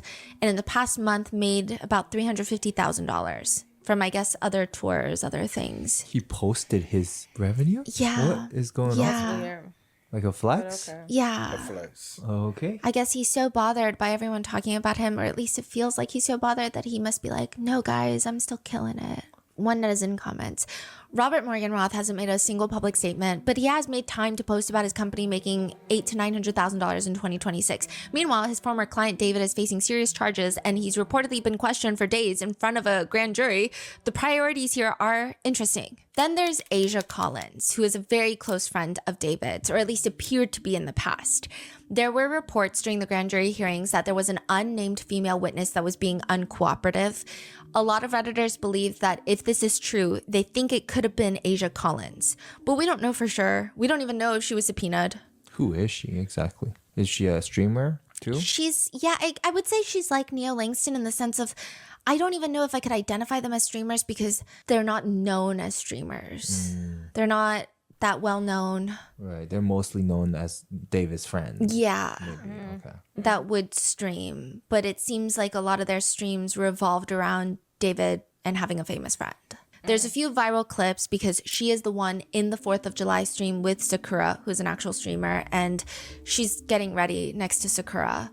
This is where, again, David apologizes for the smell in the house, attributes it to him pooping 2 hours ago. She's also in a separate live stream. This is from David's live stream. So it's David and Asia Collins, and they're sitting and they're reacting to these videos. And I guess these very young fans had set in a video for David to see. I think they're singing one of his songs. They look really young. They look 11, 12. There's a clip of David. They're up on the screen. and it's paused. So the two young girls are just sitting there. And then David's talking to Asia and he's screaming, I'm a gooner, I'm a gooner, I'm a gooner. I'm a gooner. What? Wow. Death penalty. I don't care. That's crazy, bro. I don't care, bro. Give it to him. Give it to him. Make an example. It is what it is. That's the lesson he deserves. I'm a gooner. I'm a gooner. Gooner is like someone who self-pleasures a lot, is what gooner means. What? So people have taken this. We don't know the context? We do know the context. So people have taken this clip and they're saying, look, Asia Collins knew. There's two young girls on the screen and David is screaming, I'm a gooner, I'm a gooner, I'm a gooner, right? So Asia obviously knew something. People are like, look at her. She's like the Ghislaine Maxwell of David. That's a crazy thing to say considering the scale of which Ghislaine Maxwell and Jeffrey Epstein had victimized people. But people are just equating her to being a wannabe Ghislaine Maxwell, saying she knew, she didn't care, she just wanted the fame and money. I think some context is in that live stream. They paused the video and I guess they got sidetracked about a different conversation. And Asia was like, no, I need to see your phone. Like she wanted to look through David's phone. And that's when David is like, no, you can't because I'm a gooner. Like you can't look through my phone because probably there's like X-rated videos on there. We now know that there's CSAM on there, but he's saying things like, I'm a gooner, I'm a gooner. Go through your TikTok live. No, you can't go through my life. My life's too. What if I don't show him? What if I don't show him? Nah. So some people are saying, well, it's not fair to take it out of context. Other people are saying it's still incredibly weird as a public figure to have two clearly underage girls on the screen. You're live streaming and you're screaming things like I'm a gooner. Now, what is interesting is that Asia Collins is under a lot more scrutiny than quote unquote decoy Celeste. Because if you remember 7 months ago, most of the conversation was actually about who is decoy Celeste? Yeah. Who is the older Celeste? Did older Celeste know about younger Celeste? Did they ever meet? Now, the PI Steve Fisher says, so there is another Celeste that was not super close with David. Really? That other Celeste is actually really close friends with Asia. And Asia is the one that's close with David. Wait, decoy Celeste is not like a... It seems like she's not. Wow. And I will say, even watching the 2-hour live stream that Sakura posted on 4th of July that is relevant to this case, Asia and David seem a lot closer. The way they interact, the way they talk to each other, whereas the older Celeste just seems very quiet and on the side. Oh. Sorry. Excuse me. She doesn't seem... Now it makes me... Did he possibly have an interest in... Ben had an interest in her, but... No. But you said what? Go ahead. No, go. Go ahead. Go, because I know you'll forget. I'm not. No, what I'm trying to say is because how often does she come around, right? Is it... Some of the older Celeste? Yeah. Or it could be what we all thought was he always wanted her to have around, so just in case. Who the fuck knows what this weirdo in his mind? But what you was going to say? No, I thought you was going somewhere else, so no. I was going to go somewhere else. I know you was, so that's why I said. Say what you were finna say. No, because it's not relevant. It was only going to be off of what I thought you was about to say, but it's not relevant if you didn't say it, so don't worry about it. But now, because at first I was going to say that he possibly want to pursue her, but he can't. He might not know how to really, in his head, have a conversation of interest in a chick that's his age. You get what I'm saying? Because he's so used to talking to people so much younger than him. I just have to know the time frame. I don't want to assume anything. Yeah, I need to know the time frame as to when she started coming around, how long everyone been knowing, like, because I've always in my head, like, where you meet these people at? That's all of them, everyone. That's like, my biggest thing. For someone, like, I get, like, now you're a little bit older and stuff like that. Maybe you going out to different events and stuff and meeting people. You able to get, you know. But I'm like, all of these people, and I don't know how long he's been in Cali. I don't know, like, all of his stuff, you know. We can get that information because it was reported. I want to say 2023. I'm just wondering, like, you from Texas, living in Texas. Yeah, 2023, July, now, supposedly summer 2023. Now living in Cali, homeschool, all this, whatever. Not really. I'm just wondering, like, when did everyone, Neo, Neo Asia, ain't even everyone from Cali. He's from Montana, supposedly. Wherever they from? It don't even matter where they from. Where did you like meet these people? How long have they been like around and in your life? And then I want to know, like, when did Celeste, the older Celeste, when she come around? When did she come around? If she's close to Asia. Like, I'm just wondering. Like, I know everyone is kind of like, it's just like, hey, what can I get out of whatever, people around, people use people. I mean, the whole industry fake, but yeah. So his main entourage was Neo and Asia. That's what I'm assuming. What it appears. That's what it appears. Not assuming, but that's what it appears to be. And everybody else is just coming around because they're attached to someone else. That's already... Yeah, so... that familiar or comfortable around David. Interesting. So her and David were not like dating or anything? No, it doesn't appear to be. Huh, that's weird. Yeah. Okay. She is really close with Asia. And the PI says, who's one of the people that was always around. So that was just a coincidence. There was another Celeste. It wasn't a decoy or anything like that. That's what the PI is saying. Asia, I do think, is getting a lot more scrutiny because of the way that she's been handling a lot of the questions that netizens have. Asia had put out a statement reading, since people are being super disrespectful, I will clarify some things. I did not know the girl nor her age. I don't like, why are the girl? I did not know the girl. Bro. Like, that's disrespectful, bro. Huh? You know what? I did not know the girl. May she rest in peace, which is also kind of like a spit in the... Let me say this. Because David did have 2 homes. What if when David, let's just use a hypothetical. Don't know. We don't know nothing about none of when he mingled with the other people, it was he at taking one house and he puts her over here at this house. Who knows? Don't know. But that could be a possibility. They could, like, he could have. But that does not make sense to me when we see photos from at the event and she's there. I'll say this. His family did know about her. Everyone's there. She's there. Like, are we like, okay. Are we supposed to be just dumb and oblivious? I mean, I guess, whatever. Like, oh, it's one of those, like, oh, what you see on TV? Oh, they over here, and then this person pop up, and then they disappear, and then they over here, like, I'm able to, like, keep everyone separated. No. It's a possibility, though. It's a slight 10% possibility. Yeah, whatever. It could be. I ain't saying, I don't know. I'm going to just say it's a low percentage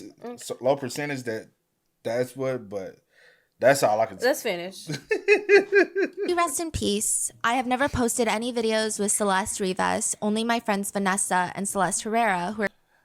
But yeah, Shorty, you probably have taken photos. You probably have, but you knew that she was underage, so you was like, let me not post this because it'll blow the red on David and what he got going on. That does not, my thing, I hate when people, like, wording for me is a lot. I'm saying she said I have never posted. That's what I'm saying. I've never posted any videos. But that doesn't mean you haven't taken any photos or videos. And maybe she hasn't taken any photos or videos, but that still does not take away from you not knowing her or you knowing her or not. True. That's what I'm trying to say because my brain kind of got confused with the... Yeah. But that doesn't take away that you not having knowledge of her. Yeah. Like, right. Okay, yeah. I know a lot of people... Or whatever the case may be. I don't take photos with them or videos of them. Like, that means nothing. Yeah. I've never posted any videos with Celeste Rivas. Only my friends Vanessa and Celeste Herrera, who are commonly being mistaken as Celeste Rivas. Everyone wants to act like TikTok detectives, yet they can't tell the difference between people of color. Let's pack it up, y'all. She's stating that she did not know Celeste, the victim. I don't know why she says the girl. I think that language made netizens dislike her quite a bit. Yeah. But she also says that she didn't know Celeste's real age and that she never knew Celeste. So there's an Instagram DM where Asia is referencing a missing poster of Celeste Rivas Hernandez. And she writes in this DM to somebody else, bro, this is my friend's girlfriend, ? It almost feels like this is the time that she discovers that Celeste Rivas Hernandez.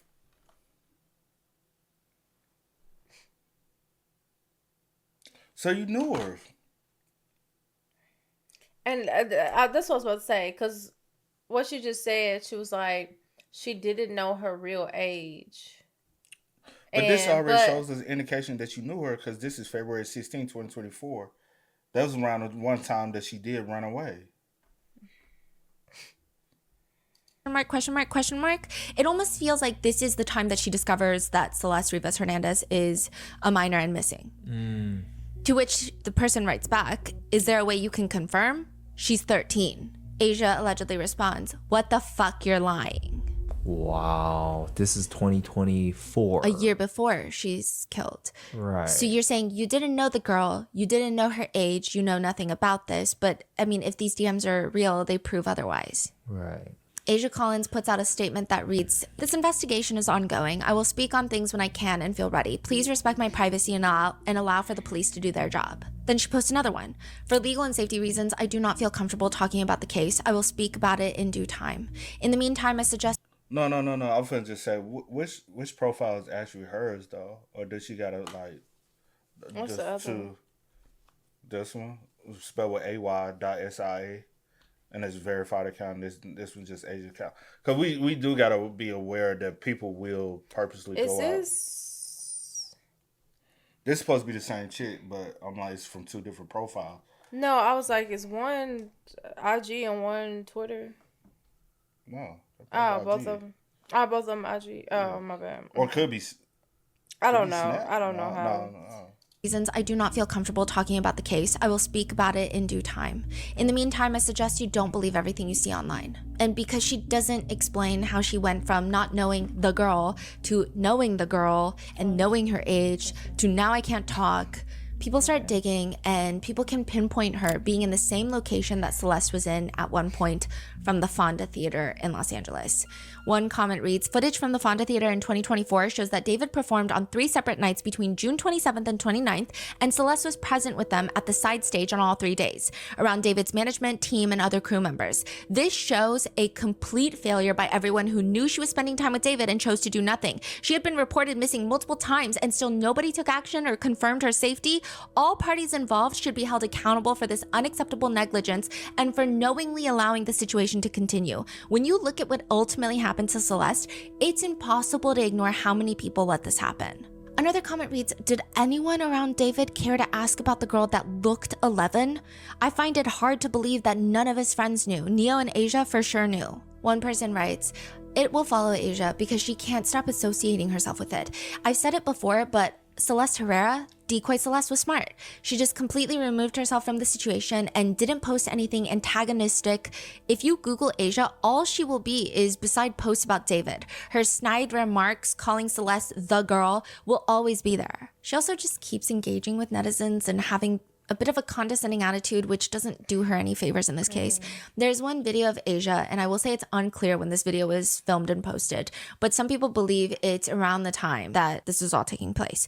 And she's just telling the camera, sometimes I just get so fucking sad, you know, that people just can't keep my dick out their mouth.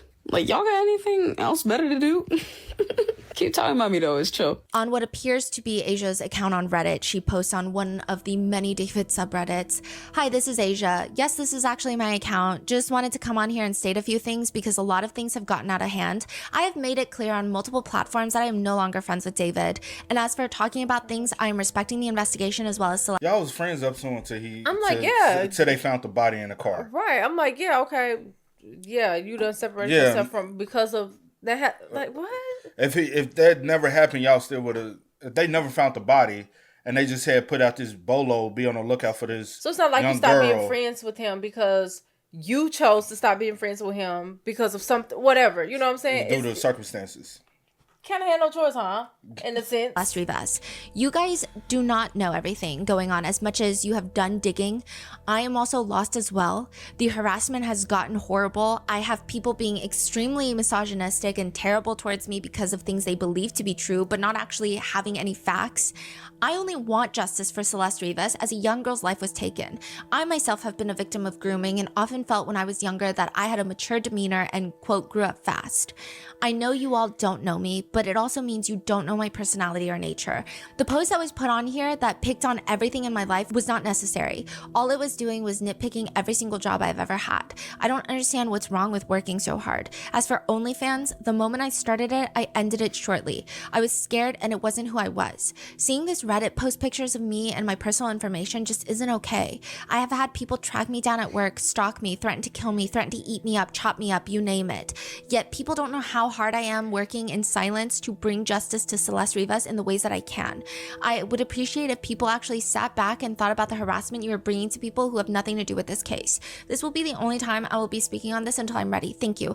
I understand everyone's curiosity and frustration.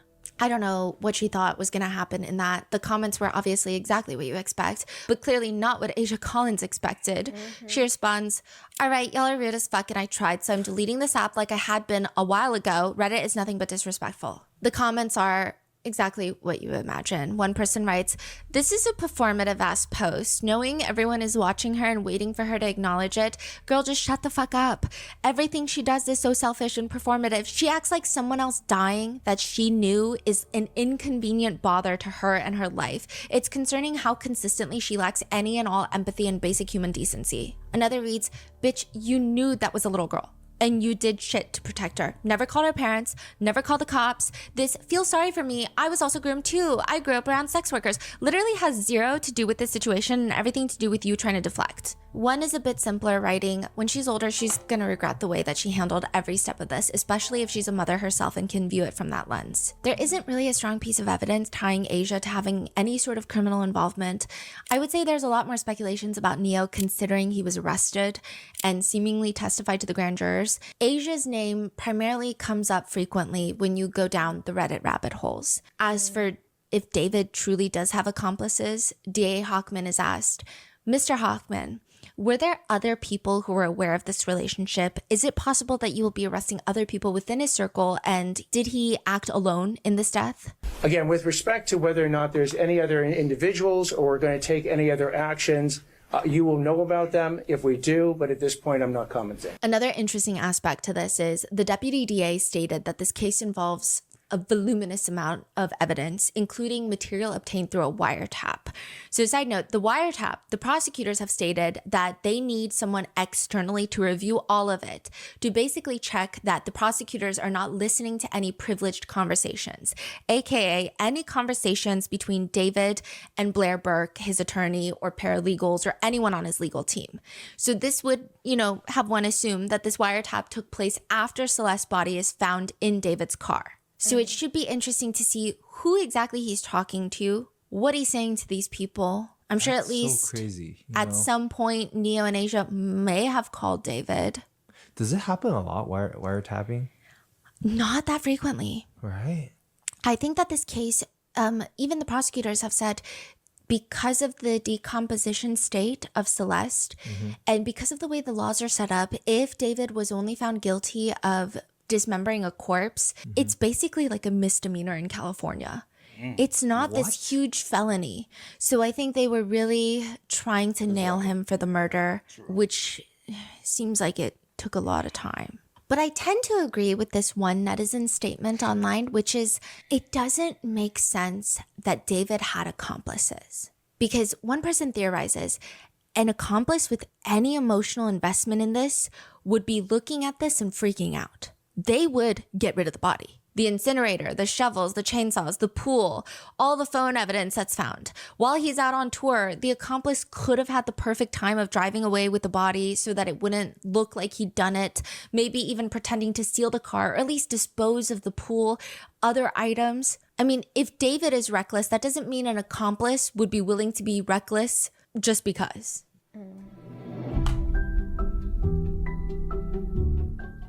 David's attorney, Blair Burke, is proud of what she is doing. Like, maybe she's not proud about representing David, but you never know. She represented Harvey Weinstein previously, and she stated in an interview, I am a feminist. Which, I mean, I think you can be a criminal defense attorney and be a feminist. That's not what I'm saying. Also, I guess it's not feminist to judge other women, but there's just a lot of statements that she made in this interview that are unhinged. She says, in terms of sexual harassment, in terms of misconduct even, that's a conversation we should have.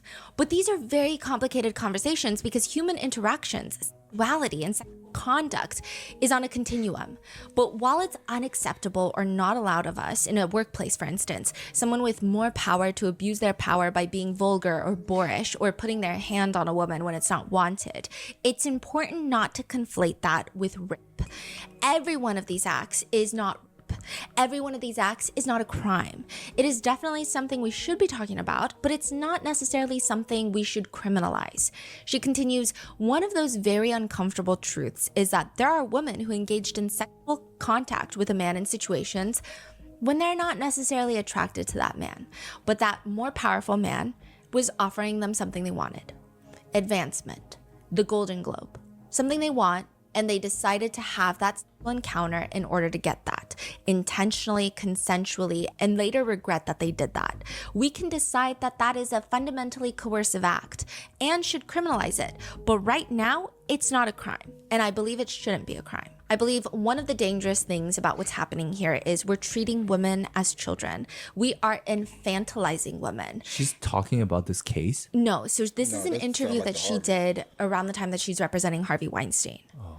So this is not particularly about David's case, but this is how she views what she does for work. She says, we are infantilizing women. It's a thing as feminists we don't want to do, which is to claim that a woman doesn't have the ability to choose. This is a very, very high-profile celebrity attorney, by the way. She's represented Mel Gibson, Leonardo DiCaprio, Cameron Diaz, Lindsay Lohan, Britney Spears, Caitlyn Jenner, Halle Berry, Queen Latifah, Kanye West, Reese Witherspoon, but also Harvey Weinstein. It seems that her career trajectory went from representing a lot of celebrities for celebrity-like crimes, divorces, intoxication, paparazzi run-ins.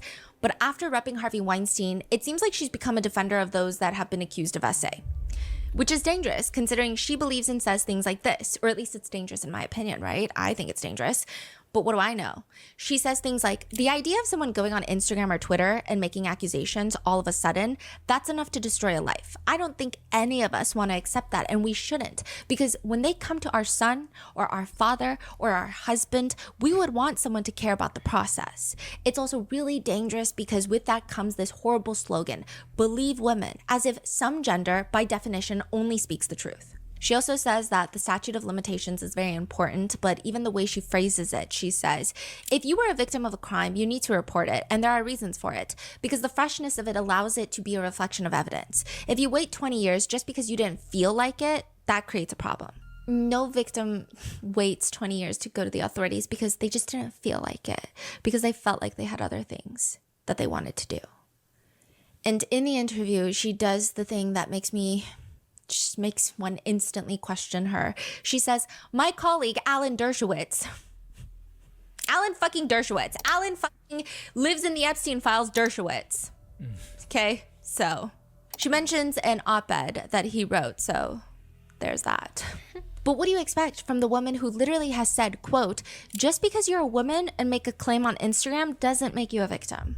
I do think that defense attorneys play an integral part of our justice system, and sure, it is her job, but she really did not have to do this interview. She really did not have to say these things, and also say that she's a feminist while saying that just because a girl has an Instagram and an accusation doesn't make her a victim, putting down women in such a condescending manner when they are probably going through some of the most traumatic moments of their lives, to trivialize that, to be a girl on social media, you're not a victim, is just so, it's harmful in ways that I can't even begin to express. Yes, she can be a criminal defense attorney and a feminist, and she probably could represent people who have been accused of SA and be all those three things at once. But to me, I can't fathom how you can be a feminist and say these specific things. I don't think that anyone was upset with her for representing Harvey Weinstein. I mean, yeah, people were, but I think these comments in the interview are pretty asinine.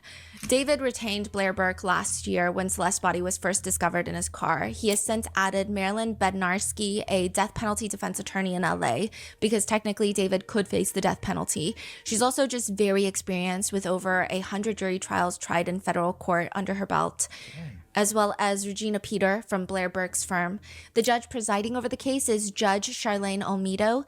She is a former prosecutor. She runs a strict program. She has a reputation of precision, fairness, composure. A lot of attorneys have stated you don't show up to her courtroom unless you're prepared. She has presided over the very high-profile trial of Danny Masterson, that 70 Shows actor that was accused and convicted of SA. He was the one where I think a lot of people, this might ring a bigger bell. Ashton Kutcher and Mila Kunis wrote those character witness statements in favor of Danny Masterson, the man that is convicted of SA. And they did this whole weird apology video that was weird. They were intended for the judge to read. And not to undermine the testimony of the victims. And we're sorry. But during the sentencing, she tells Danny Masterson, I know you're sitting here steadfast in your claims of innocence, and thus no doubt feeling victimized by a justice system that you feel has failed you. And I'm sure you're asking yourself how you can be convicted of each charge of a incident occurring 20 years ago based on the testimony of a woman that you believe is disgruntled and has a vendetta against you. But you are not convicted on the testimony of one person, although the testimony of one person is sufficient evidence. You are not convicted based on rumors, innuendo, gossip, or speculation. You are convicted based on the testimony and evidence that 12 people from the community found to be credible. In addition, shortly after you paid Jane Doe 1 approximately $400,000 to keep quiet about the charged incident, and while some may argue whether you believed her story was true or not, you just didn't want the bad publicity. She was seeking money from you close to $500,000, an awful lot to pay for the silence about an incident you claim never happened. That's a bad look. So Mr. Masterson, you are not the victim here. Your actions 20 years ago took away another person's voice and choice. Ultimately, one way or another, you will have to come to terms that with both your prior actions and subsequent consequences. She then slapped him with the maximum sentence, stating, as to count 1, a violation of penal code, I sentenced Mr. Masterson to be imprisoned in state prison for a term of 15 years to life. Count 2, in prison for 15 years to life. I order them to run consecutive. So you can be, your terms can be concurrent, which means served at the same time, which I don't understand the purpose of that. So it's like both, let's say you have 15 years, technically you would think it's 30, but they're like, you can serve them simultaneously, concurrently, so you only serve 15 years. But she said consecutively. So charge 1, 15 years. Once that's up, another 15 years. The total sentence is 30 years to life. There have been a few hearings in court so far, all ramping up to the preliminary hearing. And the first 3 hearings, I will say the defense team, Blair Burke, seemed a bit not as collected as Deputy DA Beth Silverman. So I'm assuming she's very, very expensive, right? In that caliber. Yeah. I don't know for sure, but there were estimates that Danny Masterson's trial, because he also had a really high profile team, probably cost him like $5-10 million easily. And that was SA charges. This is, we're already talking about lots of discovery, lots of evidence, and a murder charge. Potentially death penalty. A lot of people are like, how can David afford Blair Burke? I don't necessarily know how much David has made previously in his career, but he was dropped from his label. And it sounds like a bad thing, right? It's like, oh, he was dropped from his label, which means he's not making any more money.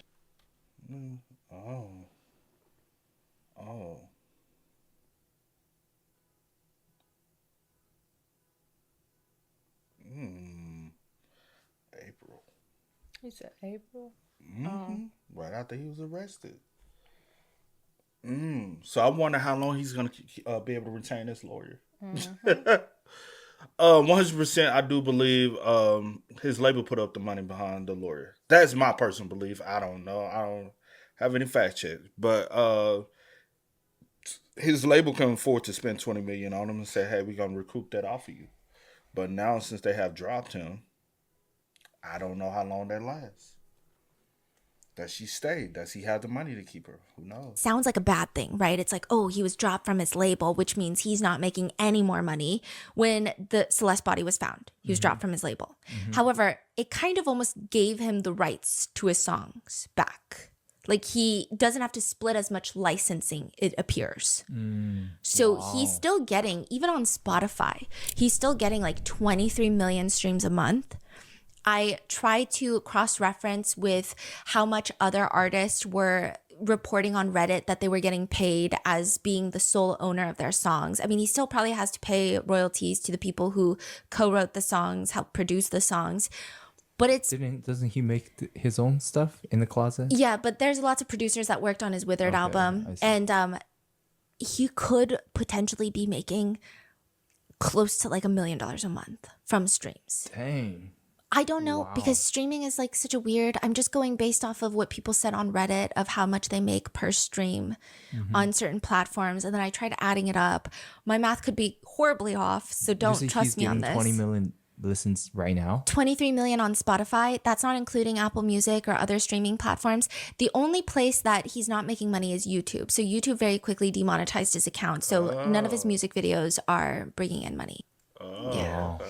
I think that he's going to end up using most, if not all and more, on his legal defense team. And I do think anything after that is, I mean, I do hope that Celeste's family bring on a civil suit. Wow. But I don't even know what would be left at that point. So it seems like Blair Burke is familiarizing herself with everything going on. She doesn't seem as quick with it as Deputy. I'll say this. I wondered what she paid up front, especially with a high profile case like this. And as far as music industry, I wonder did she charge like, hey, I need this up front for a case like this. With everything going on, she doesn't seem as quick with it as Deputy DA Beth Silverman, which is to be expected. It seems that Silverman has been working on this case for at least months and months and months and months. However, there are rumors that Blair Burke might not even take this case to trial. Someone who claims that they have worked with Blair Burke before states that she has a tendency to take on celebrity cases before really looking into them, and that she probably may quit sometime during the trial or before the trial. One Reddit comment is talking about the person that knows Blair Burke. He apparently has a YouTube channel. He's an attorney. I think it's like Bruce Lawyer. And they write, he says that she predicts she's going to step down before it even goes to trial, either because the family runs out of money or because she won't like what she sees in Discovery or because it'll be obvious that he did it. And she's already said some bold things about this case that she's like, oh, it's going to show he didn't do it. People are also saying Blair Burke doesn't necessarily seem like the type to do murder trials. She seems like the Hollywood fixer type. But she did say in a previous interview, I never hesitate to get a client. That's what I love. That's what I do. The most important time for a criminal defense lawyer is when the mob is out, right? I'm very proud of what I'm doing as a woman, as a feminist, as a criminal defense lawyer. We as women should not want injustice. But as for Blair Burke, one comment reads, she doesn't do many homicide trials. Her last murder client got life in prison, so not a stellar record there. That's what they write. Now, during the first few hearings in court, David appeared to be emotionless. He doesn't really show a lot of emotions, just kind of looking around the courtroom. But he's not intently looking around the courtroom. It's just like he's just kind of gazing out, seeing what's going on. Is that like the video clip that we saw? Yes. That was not Judge Almedo. That was a different judge for his arraignment. And Judge Almedo is not a fan of cameras in the courtroom. This is a state case, which usually lots of state cases are live streamed. I highly doubt this will be live streamed. Wow. How do you know she's not a fan of the cameras? So the same thing happened with Diddy's trial, where all these legacy medias, they have attorneys representing them, and they'll come and they'll try to talk to the judge in open court. So this is all in like court transcripts.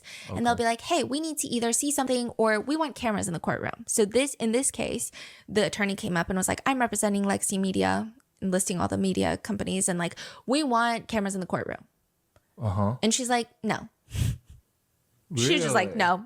Dang. She's like, it's up to me and no. And she's citing the law too. She's citing codes, like law codes. She's like, because of this, no. I can say no because of no. So I don't think she's going to allow cameras in the courtroom, which might be for the best. This is kind of similar to Luigi's trial in New York City, which is the first trial is going to be in state court, not federal court. So we know federal court, there's no cameras in the courtroom. State court, a lot of judges will let cameras in. It's up to the discretion of the judges, but Luigi's judge also does not seem to be a fan of cameras. But he looks kind of bored. That's the best way to describe David. He just kind of looks bored. There hasn't really been any notable intel about how he looks in any of the hearings. He just looks distant, bored, unengaged. Except the last one, he apparently winked at his attorney, allegedly. What do you mean? Just a quick wink? Yeah, they were able to push back his preliminary hearing by a month. And it's reported that after hearing that, when David was led back, he winked at his attorney. I don't know. Maybe there was something in his eye. It could have been a lint ball. It could have been a wink. But that's been the reporting. So he looks bored, and he has pled not guilty, and his attorneys have stated, we believe the actual evidence will show David Burke did not murder Celeste Rivas Hernandez, nor was he the cause of her death. And we would like to be able to have the evidence come into the light of day at the earliest opportunity. Meanwhile, the prosecutors are like, oh, you want the evidence to come into light of day? We're going to drop a pre-preliminary hearing brief. Okay, this is where there's so much like legal context, and I don't know how many people care about this, but it might be important. If you watch the very first audio episode of the updates, I kind of went into the grand jury, charging grand juries, which result in an indictment.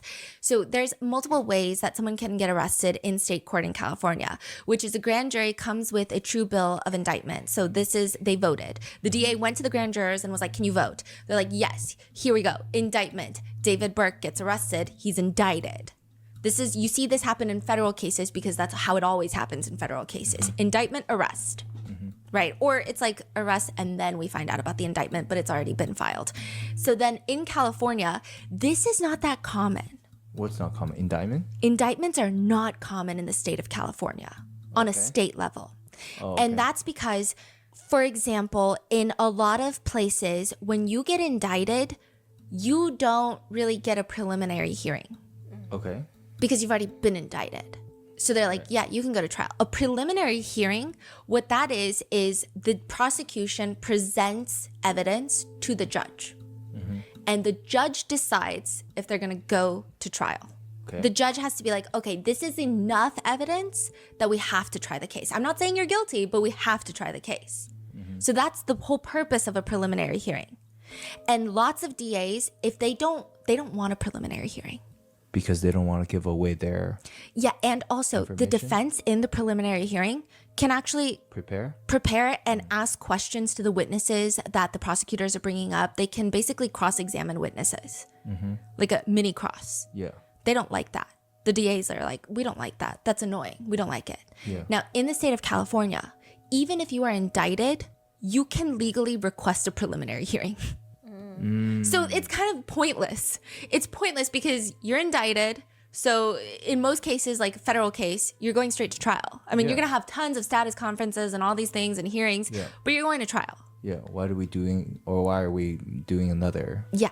But in the state of California, you can request it anyway. So people will usually just file a criminal complaint, which is the DA files a criminal complaint and then the suspect is arrested or the target is arrested, whatever.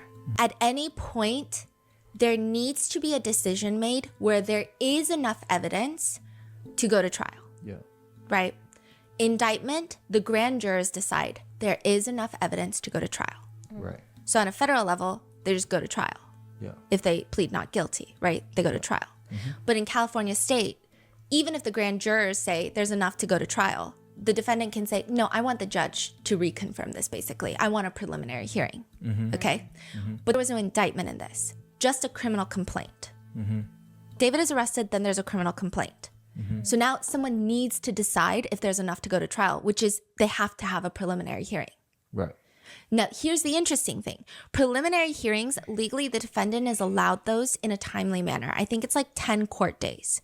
So if within 10 court days, the prosecutors can't pull it off, or the prosecutors are unprepared, they do the preliminary hearing, the judge is like, you guys have nothing. Yeah. Then the defendant is free to go.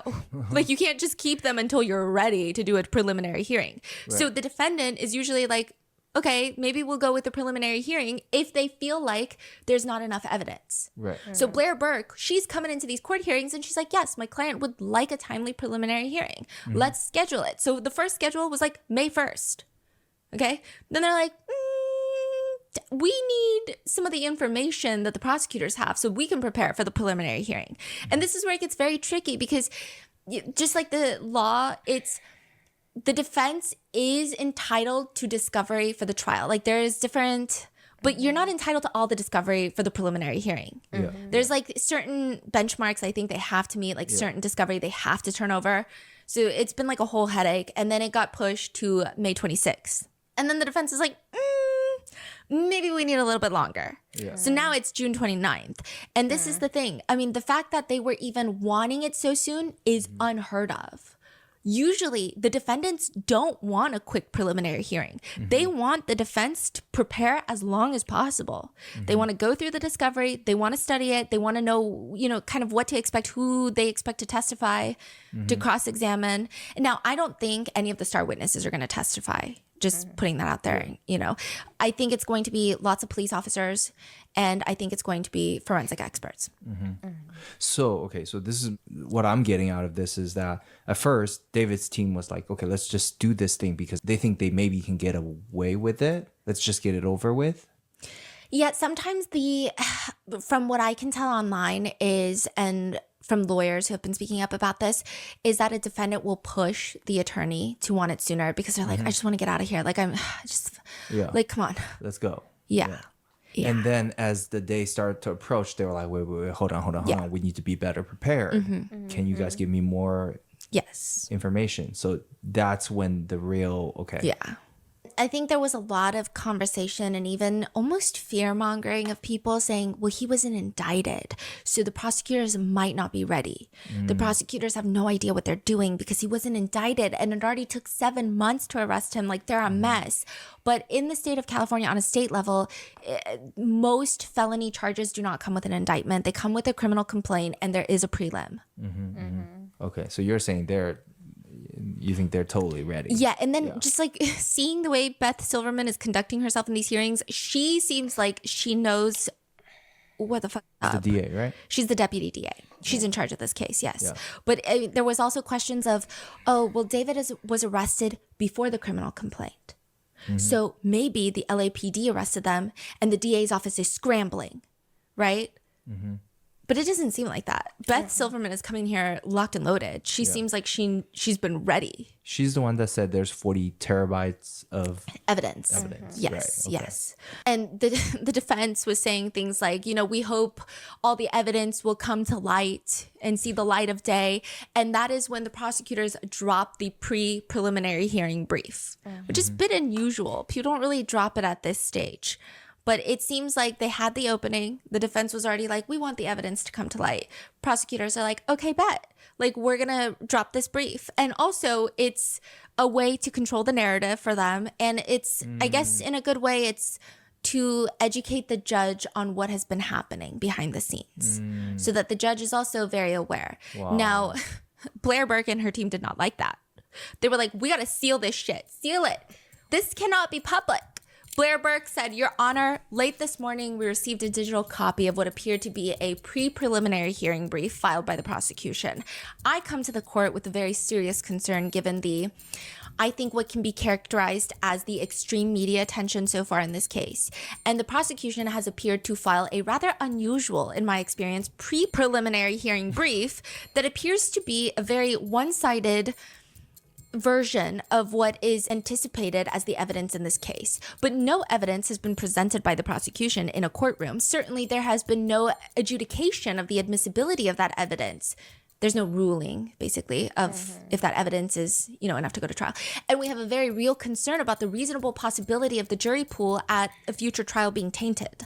She goes on to say that the brief even includes hearsay. Your Honor, we would ask the court to seal the people's brief. Obviously, we've come at the earliest possible opportunity to do so. Beth Silverman hits back. I've certainly never heard of the defense claiming that a people's filing is one-sided. I'm laying out what I believe to be the evidence that's been unearthed over the last several months and what the people intend to present the court during a preliminary hearing. It's interesting because whenever I handle these types of cases that tend to garner media attention, by the time the trial rolls around, which is, as the court is aware, years down the road usually, many people on the panels don't even know about the case. Beth Silverman goes on to state, we've had cases that garnered much more media attention than this one, and I can think of one that's going on right now. I think she's referencing Nick Reiner. Really? I okay. think. What is she saying about it? No, she's just saying I can think of one right now that's getting more attention than this one. I think that's a reference to Nick Reiner. But I mean, this is LA County. Like, you're talking about Menendez brothers. ASAP Rocky was recently tried. Like, it's LA County. Yeah. She goes on to state more or less, hey, so, I mean, we're gonna even bring all this to open court in a few weeks anyway. So what do you mean you want it sealed? Like, there's nothing in there that's going to be sealed and open. Like, what kind of logic is that? Basically, that's what Beth Silverman is saying. And she says, but I'd certainly like to see what the legal authority is that counsel claims it has before I make any other statements. Blair Burke argues, it's an entirely one-sided narrative regarding what the prosecution believes they will seek to admit in court at the preliminary hearing, or what the prosecution claims will be the testimony in a preliminary hearing of witnesses. We do have a very real concern about the amount of white-hot focus of attention on this case for the last 7 months, and specifically in the last 2 weeks. And we are very much concerned with guaranteeing David the right, as he is presumed innocent in this courtroom as we sit here today, the right to a fair trial. And we believe that this brief, if not sealed, will harm and compromise that right. The judge sides with Beth Silverman, the people, that she will not be sealing the brief, hitting on the fact that LA County is the most populous county in the entire nation. LA County routinely has high profile cases, including celebrities, and quote, this case is not unique in that aspect. And I know, Ms. Burke, and this is not to undermine your own characterization of extreme media attention, in this court's experience, this media attention is no different than the court has seen in other high profile cases. Right. Wow. As for her saying that the people's brief is one-sided, she's like, well, yeah, it's the people's brief, not the defense's brief. She says it's their brief, just like any filing by the defense would be one-sided in the sense that it would be a proponent of the defense position. Naturally, it's going to be one-sided, basically. Why would the people put in your 2 cents? The defense is like, okay, fine. We want to quickly get a preliminary hearing. And we want a lot of this discovery right now. Blair Burke was saying, this is like before she kept pushing it back. She's like, from the media reports, apparently there have been 4 months of secret grand jury proceedings. We believe that Mr. Burke is entitled at the earliest opportunity to an open preliminary hearing and the proceedings not be done in secret. So this is like, they keep pushing it back and back and back. And wait, so they wanted a quick in that moment. Mm-hmm. Okay. And then they keep pushing it back after that. Okay. She also states that she wants discovery, that they have no discovery, basically. We have been given almost no discovery thus far. We've received a 3-page follow-up report, no autopsy report, and a copy of the complaint. And we would ask the people respectfully to produce discovery at the earliest opportunity. Your Honor, as I indicated to counsel, there's approximately 40 terabytes of discovery in this case. Moreover, in order to obtain the transcripts from a grand jury investigation, counsel has to file a motion. So she's like, Blair Burke is asking me for grand jury transcripts. Counsel has to file a motion. She knows the way the system works. Mm-hmm. She's not doing it? So she's like saying, oh, I didn't get the grand jury transcripts. And Beth is like, you didn't file a motion to get them. Yeah. Okay, she didn't say it like that. Yeah. So Beth is like, she doesn't know what she's doing. She knows the way the system works. I'm not able to gather those. They have to be provided after the court orders them released because it was an investigation. Second of all, if counsel plans on going to a preliminary hearing within the 10 days, it is unlikely that there will be very much discovery provided within that period, given the voluminous nature and how long it's going to take to copy onto drives. In addition to that, the coroner's report was sealed in this case in order to prevent it from hampering truthful testimony from witnesses that testified at the grand jury. So an order will also have to be obtained. Which is kind of interesting to think about, but. Wait, why is it interesting? Oh, yeah. Like, how would anybody know? Mm-hmm. So they're implying they don't want someone potentially know the state of or how she died. To tell a lie or match. Okay, wow. Or it could be like the TV shows where nothing has been released and someone's like, yeah, I didn't know he stabbed her, and they're like, who said she was stabbed? Right. Something like that. So does David's team seem underprepared or just don't? From what I saw, I'm sure Blair Burke is on her shit. And it seems like with every hearing, she's more on her shit, okay? But if he's paying that much, I mean, at that point, like, get Brian Steele in there as well. Like, it's just, she doesn't seem to be as quick with all these little things. Yeah. Yeah. Because usually when you are paying that much money, the defense, I mean, you're expecting them to be sharper than the prosecutors, no offense. Right? Because like these are the top level. Yeah, they're making the big bucks. Yeah. That's why they get Millions. paid. Millions on millions. Yeah, like you're expecting they're going to run circles around the prosecution. Yeah. But wow, okay. Not saying prosecutors are not as intelligent. They're just overworked. They got a lot of cases going on. They're underpaid. They're overworked. So the prosecutors are like, you guys want a preliminary hearing and you want all the discovery. I'm telling you right now, you're not going to get that because there's so much evidence. It's going to take longer than even 15 days to get you the evidence that you want.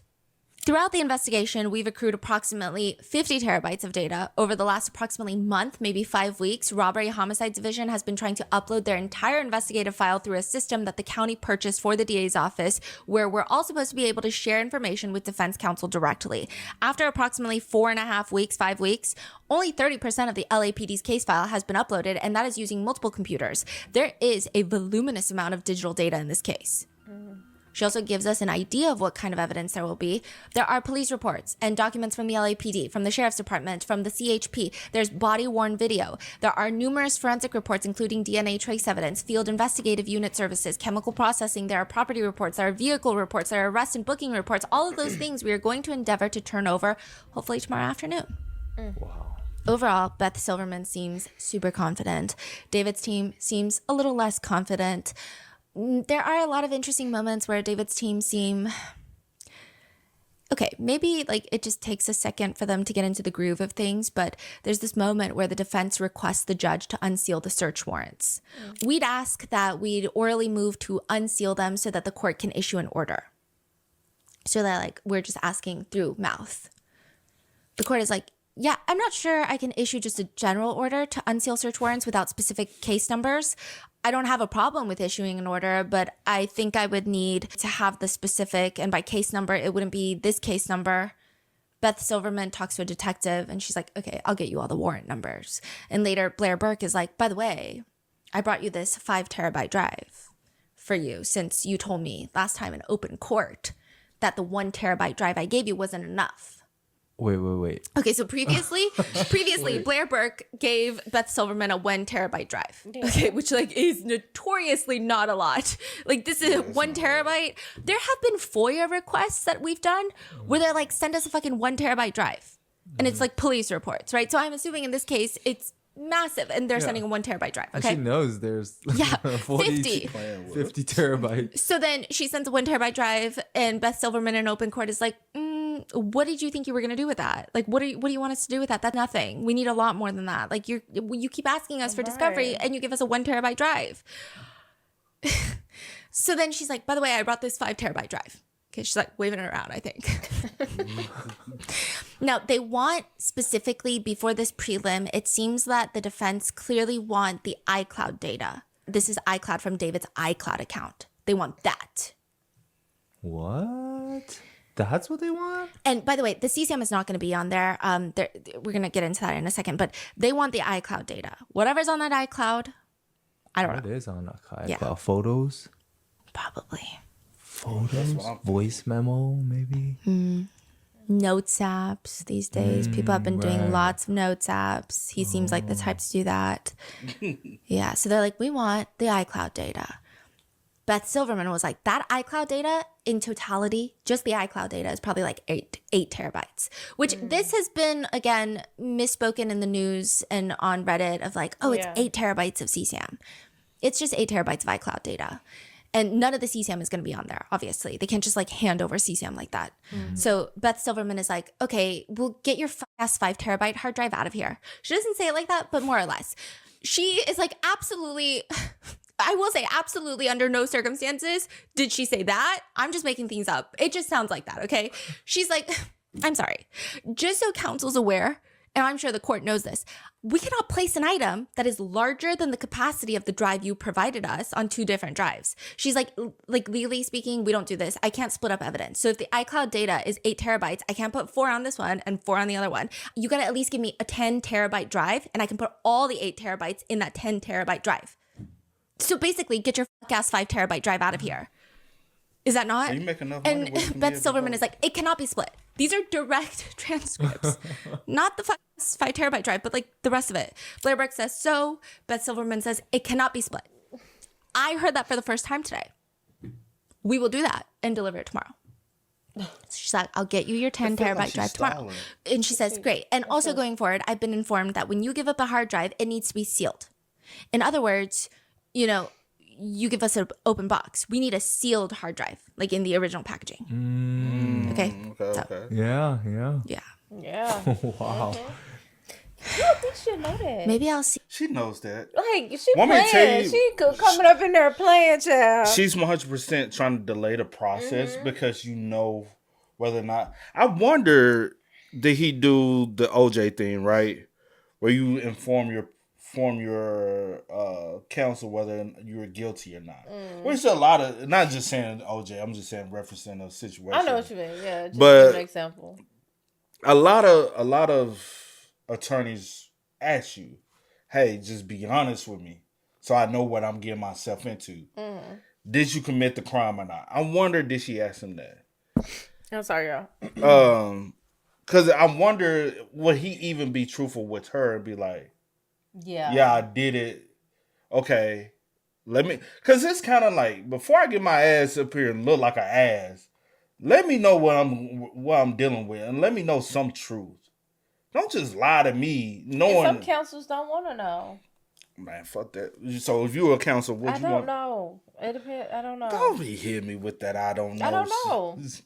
I can't answer that question. I'm not one. I'm not in a situation. It depends on what I'm dealing with.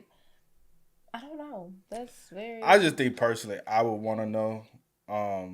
Again, to know what I'm getting myself into before I get myself into it, and it's client privilege, so I can't go back and tell anybody, well, you know, he did that.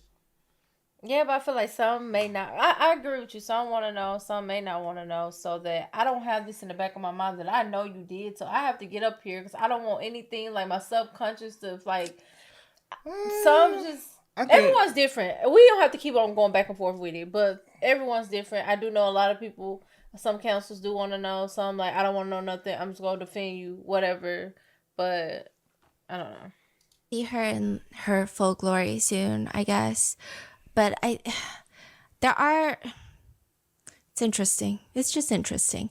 Oh, and speaking of the CSAM, so the CSAM evidence, the way that they do it is, at least in this county, is they're going to put it on a law enforcement computer. That CSAM will be placed in the courthouse in a very specific room that only the defense and the prosecutors can access. And the defense will have to go there and view the CSAM, or an expert will have to go and view the CSAM on that specific computer. They can't bring it back. They can't have it on their devices because even just having it on a device is illegal, even if it's for work, right? So, yeah. Which, I mean, Blair Burke knows that, and she's like, yeah, absolutely. So it's not a problem. I'm just saying it was a part of the conversation. Yeah. Because I guess there were some concerns of like, maybe David would like to see certain things, right? Now, netizens think that the defense probably will not be insanity. It doesn't seem like there can be even a viable insanity plea, which, I mean, hardly ever works to begin with. But there's just so many times you can see he's in the right state of mind, protecting his tour, protecting his music, performing. A lot of people think that the defense will be that Celeste OD'd and that he is just responsible for freaking out and getting rid of her body, or trying to get rid of her body. In the autopsy report, it looked like she tested positive for drugs being in her system. Those were presumptive positives. So this is the initial basic toxicology, which is just like a basic thing that they do for all the autopsies. But how a lot of things could come back positive because of other compounds that are found in the body through the decomposition process, such as meth, MDMA. But when they did further testing, those came back not detected. Other things that were found in her system were low amounts of ethanol, basically alcohol in her system, which we all know is naturally formed during the decomposition process. So really, there doesn't seem to be drugs in her system that the defense could point to and say, see, she OD'd. I think the only thing the defense really has is everything the autopsy doesn't say. So the autopsy says the manner of death is homicide and by 2 penetrating wounds. But it doesn't say who's holding the knife, right? So it doesn't say it is a knife. It doesn't say it's David holding the knife. So I think that's going to be the main focus. I don't necessarily think they could even point the finger at anybody else, but I really don't know what the defense is going to be. These are just speculations. I just can't imagine what the defense is. As for did David's family know, that's been a huge topic of conversation because the court document states this is the pre-preliminary hearing brief that Blair Burke wanted sealed. Throughout 2024, the victim spent a significant amount of time with the defendant, including summer weekends at his home in the Hollywood Hills and traveling with him to Las Vegas, London, and Texas to meet his family. People cannot grasp the concept that David's parents believed that she was of age. She clearly doesn't look of age in any photos and videos that I've ever seen of Celeste. She clearly looks like a minor. Online sentiment agrees with that. The family have reportedly been very, very close with David. It seems like, there's footage of his sister going up on stage. There's alleged videos and photos from the concert at the Fonda Theater where Celeste is sitting with his parents in the VIP section. One comment writes, apparently David was telling people she was 19 and a college student at USC. And maybe that flies with his friends. Like maybe that is okay if he's brought to a huge house party where the lights are dim and everybody's drunk and you're just like, oh yeah, this is my girlfriend, she's 19. I don't know if people would question in that context, especially if it's like a very passing greeting of like, hi. I think if you hung out with Celeste multiple times, you would know she's a minor. Like that, I just can't wrap my head around the fact that someone could argue that they don't know, but I don't know. If you see her in passing, maybe. Now, if you're bringing someone home to your parents and you say she's 19 and she's a student at USC, his dad is an attorney, his mom is a teacher, I can't imagine that they would believe that. I just don't see that happening. What's high school, middle school teacher? Is it? I don't know. But she has children around that age. Yeah. Oh. That's crazy. It doesn't make any sense to me. She looks so young in all of her pictures. I know people are probably going to try to do the whole adultification thing of young girls where they're like, she's mature she looks 11. I don't know. I don't know how they could even possibly believe that. They did know, however, that David was at least being investigated before his arrest because they were subpoenaed to the grand jury hearings earlier in 2026. And that's part of why the information got leaked, that there was a grand jury investigation into David, because all of this is sealed.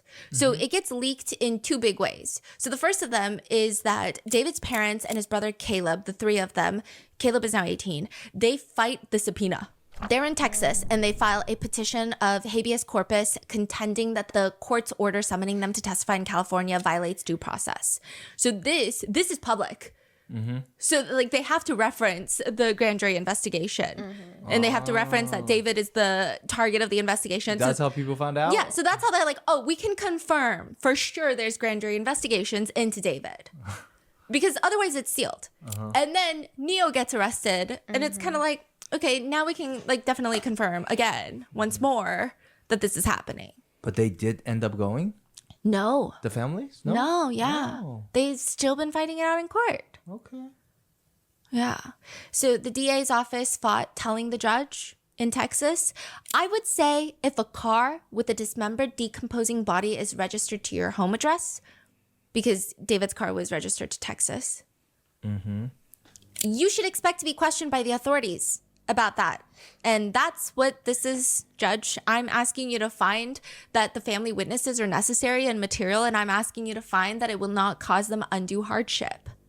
As for the Burke parents, their attorney argues on their behalf. If the DA needs parents to testify, then they have no case. In my opinion, they're just doing that for harassment purposes. If a proper subpoena was issued, they would have already spoken. The attorney has stated that the Burke family has been somewhat aware that an arrest was a possibility, which is kind of crazy. Yeah.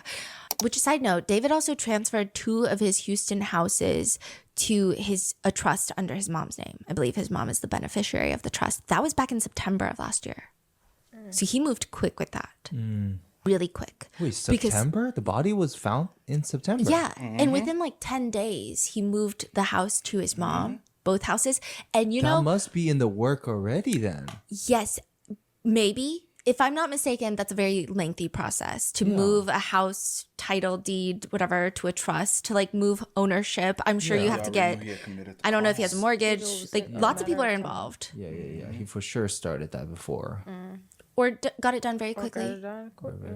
Right. But it seems like that was a huge priority then at that time, is all I can say. Wow. But through the attorney, the family has made a statement stating the parents are sad and disappointed that David was arrested.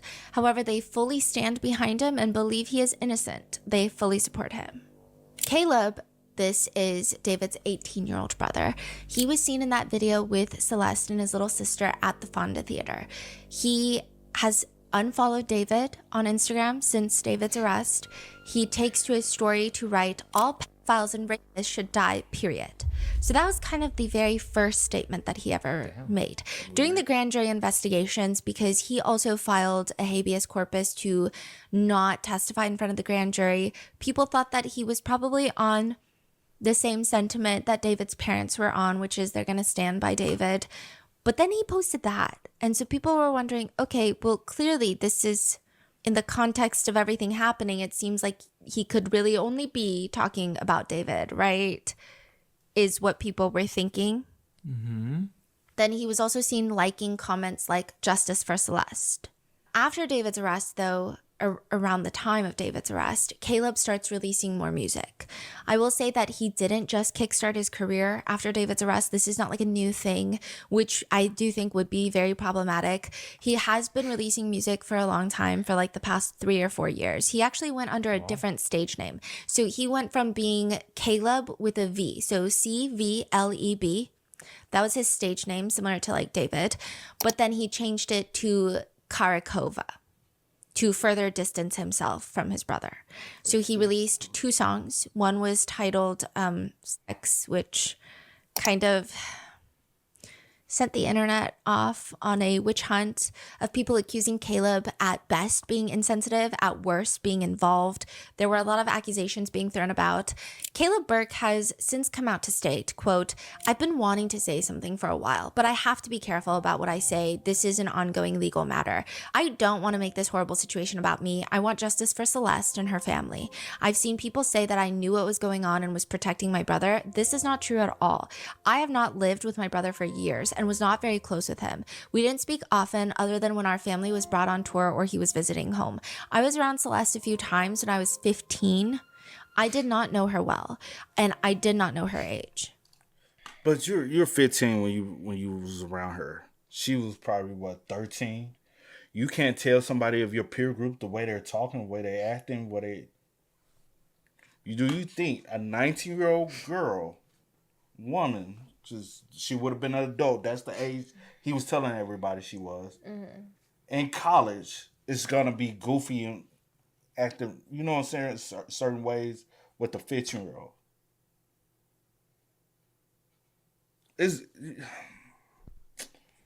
Man, y'all knew, bro. I think, I will say, maybe more believable when someone is 15 to not be able to identify. I think I give a lot more grace in this situation versus his parents. Yeah. For sure. I mean, I'm like, you're 15, you probably don't know either, right? He continues, "People have been posting a video showing me backstage with her at one of David's concerts when I was 15, and I've been waiting to address it for a while." So when this video was circulating, some people were even thinking, what if Caleb and Celeste were dating? And like, there were so many weird internet theories, which turned out to be entirely false. But he writes, "People have gone as far to say that I was sneaking her backstage, which is not true. She was already at the show, and the video takes place after the show had already ended. In the video, we were sent to grab something from a fan that was in the front of the stage, and we were walking back." News companies such as TMZ, Daily Mail, and others have started saying that I'm taking advantage of the whole situation to promote my music and that I am just now launching my music career. That is not true at all. I've been releasing and posting music over the last 3 to 4 years, and I took over a half-year hiatus due to what happened. I changed my online name from Caleb to Kova as I did not want to associate myself with any of this. I have not once mentioned this situation or my identity on the new accounts. So on Karakova, he never mentions that he's David's brother. TMZ even reported my age incorrectly, saying that I'm 20 when I just turned 18 in November. I had scheduled my first release under the new name before any of this became a headline again, and the song came out 2 days before the arrest. This project, the music videos and songs were already in motion long before any news coverage around my brother resurfaced. My intent has never been to use this to bring attention to myself or my music. This is the whole reason why I started over from scratch. My decision to continue releasing music is not about using any of this for attention. Music is my life, and after stepping away for months because of everything that's happened, I want to build my own path. Netizen reactions have been mixed. There are two groups of people. They're very divided. One group who believe that Caleb, David's brother, is being incredibly insensitive and tone deaf, with one person writing, even if Caleb had no malice in releasing music, at best it's still incredibly disrespectful and demonstrates a complete lack of empathy towards Celeste and her loved ones. I keep seeing comments following his statement along the lines of, he shouldn't have to pause his life, or there's never going to be a perfect time to do it, and find the lack of empathy towards Celeste and her loved ones absolutely abhorrent.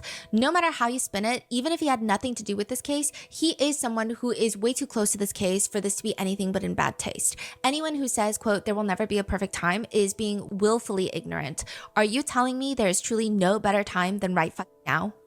One comment responds, justice for Celeste. I disagree though. If my brother killed somebody, what does that have to do with me? I didn't do it. Y'all need to remember that David Anthony Burke is the murderer, not David's family, not Celeste's family, not David's friends, not Victoria Mendez, which is the fake name he ordered supplies in.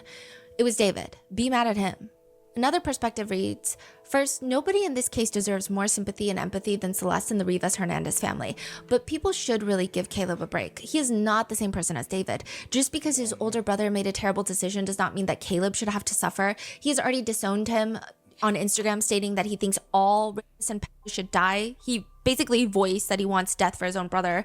Consider how Caleb is feeling, what he's going through right now, and he's human too. Imagine how difficult it would be to find out that your older brother, who you idolized and drew inspiration from, is not at all who you thought he was. Then, while trying to process that, you're constantly being criticized and hated on just for being related to him. Can we please try to have some more empathy here? He's 18. The dude is barely even an adult. One person comments, agreed. He denounced his brother's actions, and it's obviously not his fault. It's gotta suck to have that shame and stain on the family. And of course, you'd give your family the benefit of the doubt until you saw evidence to the contrary. We didn't even find out anything till just a few weeks ago. I doubt he knew any more than we did. Predators are professionals at lying and hiding their behavior. Their families want to believe the best of them, so it's even harder for them to accept. If he was defending him in spite of the evidence, it'd be a different thing, but he isn't. His life and character shouldn't be ruined due to his brother's shitty choices. My heart goes out to him, because having a family member turn out to be a pedo and a murderer is a different kind of loss. One that you can't even really grieve without being looked at funny by the general public. It's gotta be overwhelming AF, and I hope he has support beyond the parents who might be in denial for all we know. At least he came out and spoke on where he stands with it, which took a lot of spine in my opinion. Another comment disagrees though, writing, but just saying if he wanted to, he could release all this shit later. It wouldn't have been the end of the world. One person writes, I think the problem with the whole discussion of Caleb is that people are blurring the lines of, this is tone deaf and poorly timed, and this proves malicious intent. That's why some of this starts feeling like a bias-driven witch hunt. The standard becomes impossible to satisfy. If he releases music now, he's capitalizing on the tragedy. If he waits 2 years, people would probably say he only waited for the backlash to cool down. If he speaks publicly, he's manipulating sympathy. If he stays silent, he doesn't care. Once literally every action is interpreted in the worst possible light, it stops being about fairness and starts being about emotional projection. And to be clear, I completely understand why people are disturbed by the timing and the lyrics, given the context of this case. The optics are awful, but this feels gross and insensitive is still very different from this guy is intentionally exploiting a murdered child for his career, his musical career. One is a reaction to optics and emotion. The other is a serious assumption about someone's motives with no direct evidence behind it. I will say, I think the part that stuck out to me is that out of everyone on David's, I don't want to say side, but people that were closer to David than Celeste, that have publicly spoken out, his brother seems to be the most transparent and straightforward with condemning David. Yeah. His own brother. And I think that you can tell from the videos. And again, this is not me saying, oh, David's brother deserves all of our sympathy. You can tell from a lot of the videos, he definitely looked up to his brother. Is he well established at all? Does he have? No. Oh, so he's okay, barely having. Okay. Barely. I mean, he doesn't outright condemn his brother, but he basically does, you know? And so it seems like this is the most transparent response that someone from close to David has put out. Like far better than even Neo and Asia, who are older than Caleb and also were not related to David. As for Celeste's family, they told Rolling Stone that they are in unfathomable pain. There were rumors circulating that Celeste's parents were accepting money from David to hide the relationship. There were numbers thrown about anywhere between $9,000 a month to $15,000 a month that they were receiving this payout, that they were being financially supported by David. They have flat out rejected that rumor, stating, Celeste's dad says, I have never had any contact with this guy, and we haven't received any money from him or anyone in this family. The Hernandez family attorney states, I had the heartbreaking responsibility of informing the Rivas Hernandez family of the horrifying allegations in court that David Anthony Burke stabbed Celeste, stood by while she bled to death, used a chainsaw to cut off her limbs, and bought a burn cage with the plan to incinerate evidence. Delivering the news was the most difficult thing I've had to do in 37 years as a lawyer. He states for the family, the Rivas Hernandez family is absolutely devastated by the findings contained in the medical examiner's report involving the horrible and gruesome death of their beloved daughter. Those findings have caused profound emotional pain for the family. They respectfully ask for your privacy, understanding, and patience as they process this information. There are no words to express the indescribable pain the family is experiencing right now. They still have bills to pay and jobs to go to every day. All they want is time to grieve and heal. In another statement that's been released by the family, they say, we would like to thank the LAPD and DA's office for their hard work. We'd also like to thank the people of Lake Elsinore for all their support. Celeste was a beautiful, strong girl who loved to sing and dance. Every Friday night was movie night, and we spent wonderful times together. We love her very much, and she always told us that she loved us. We miss her deeply, and all we want is justice for Celeste. Some people don't like Celeste's family. Some people don't like the statements that they put out. Some people didn't like that specific statement, writing, why do you feel the need to mention that she always told you she loved you? Is this so no one thinks she hated you guys? Some people are saying it's almost like an admittance of guilt. She told us she loved us, so we were attentive and loving parents. I do want to note that Celeste was reported missing the second time. The police did open an investigation into the family. Deputies interviewed everyone at Celeste's family home, and they found no evidence of child neglect. So they concluded their investigation, writing, since they were unable to locate Celeste, they were unable to determine if a crime had happened. And And when was that one? Because I think she went missing twice in 1 year. And so I wondered with that second time, why wasn't the missing person report closed? And when she left the home April of last year, right? In April 2025, when she left, she never returned back home. The only question I have in that regards is April 2025, she left her home at 8 something at night. David sent her an Uber to her Lake Elsinore home. You saying like why was nothing reported? And why the next time y'all, and she obviously she's deceased, so y'all are not in communication with her. Y'all haven't talked to her in so long. Yeah. Y'all don't know anything about her whereabouts. Why wasn't she reported yet again in that manner? Yeah. Especially when you haven't heard anything. Now, I'm sure when she ran away those other times, I'm sure she was in communication with someone in the family. For months, no one has talked to her. Yes. Yeah. And the next thing y'all know anything about Celeste, she's been located. Her body's been found. Discovered, located. No, I'm saying, but dismembered. Oh, okay. Deceased and dismembered in someone's trunk. Yeah. That's the only thing I'm like. She left at anybody that is an adult that has kids watching this right now. Your child leave out the home at 8:30 at night. One, that's alarming already. where the fuck are you going at 8:30 at night? It is dark outside. You telling me you finna go get an Uber? Mm-hmm. Fuck no. I know my mom would have said that. I'm sure your mom would have said that. Especially when you were, 13, 14 years old? Mm-hmm. No, you're not going anywhere. Mm-mm. Also, I do understand that she had, but the report I recently found out was they had broke up in November, right? She hadn't been in school for well over a year.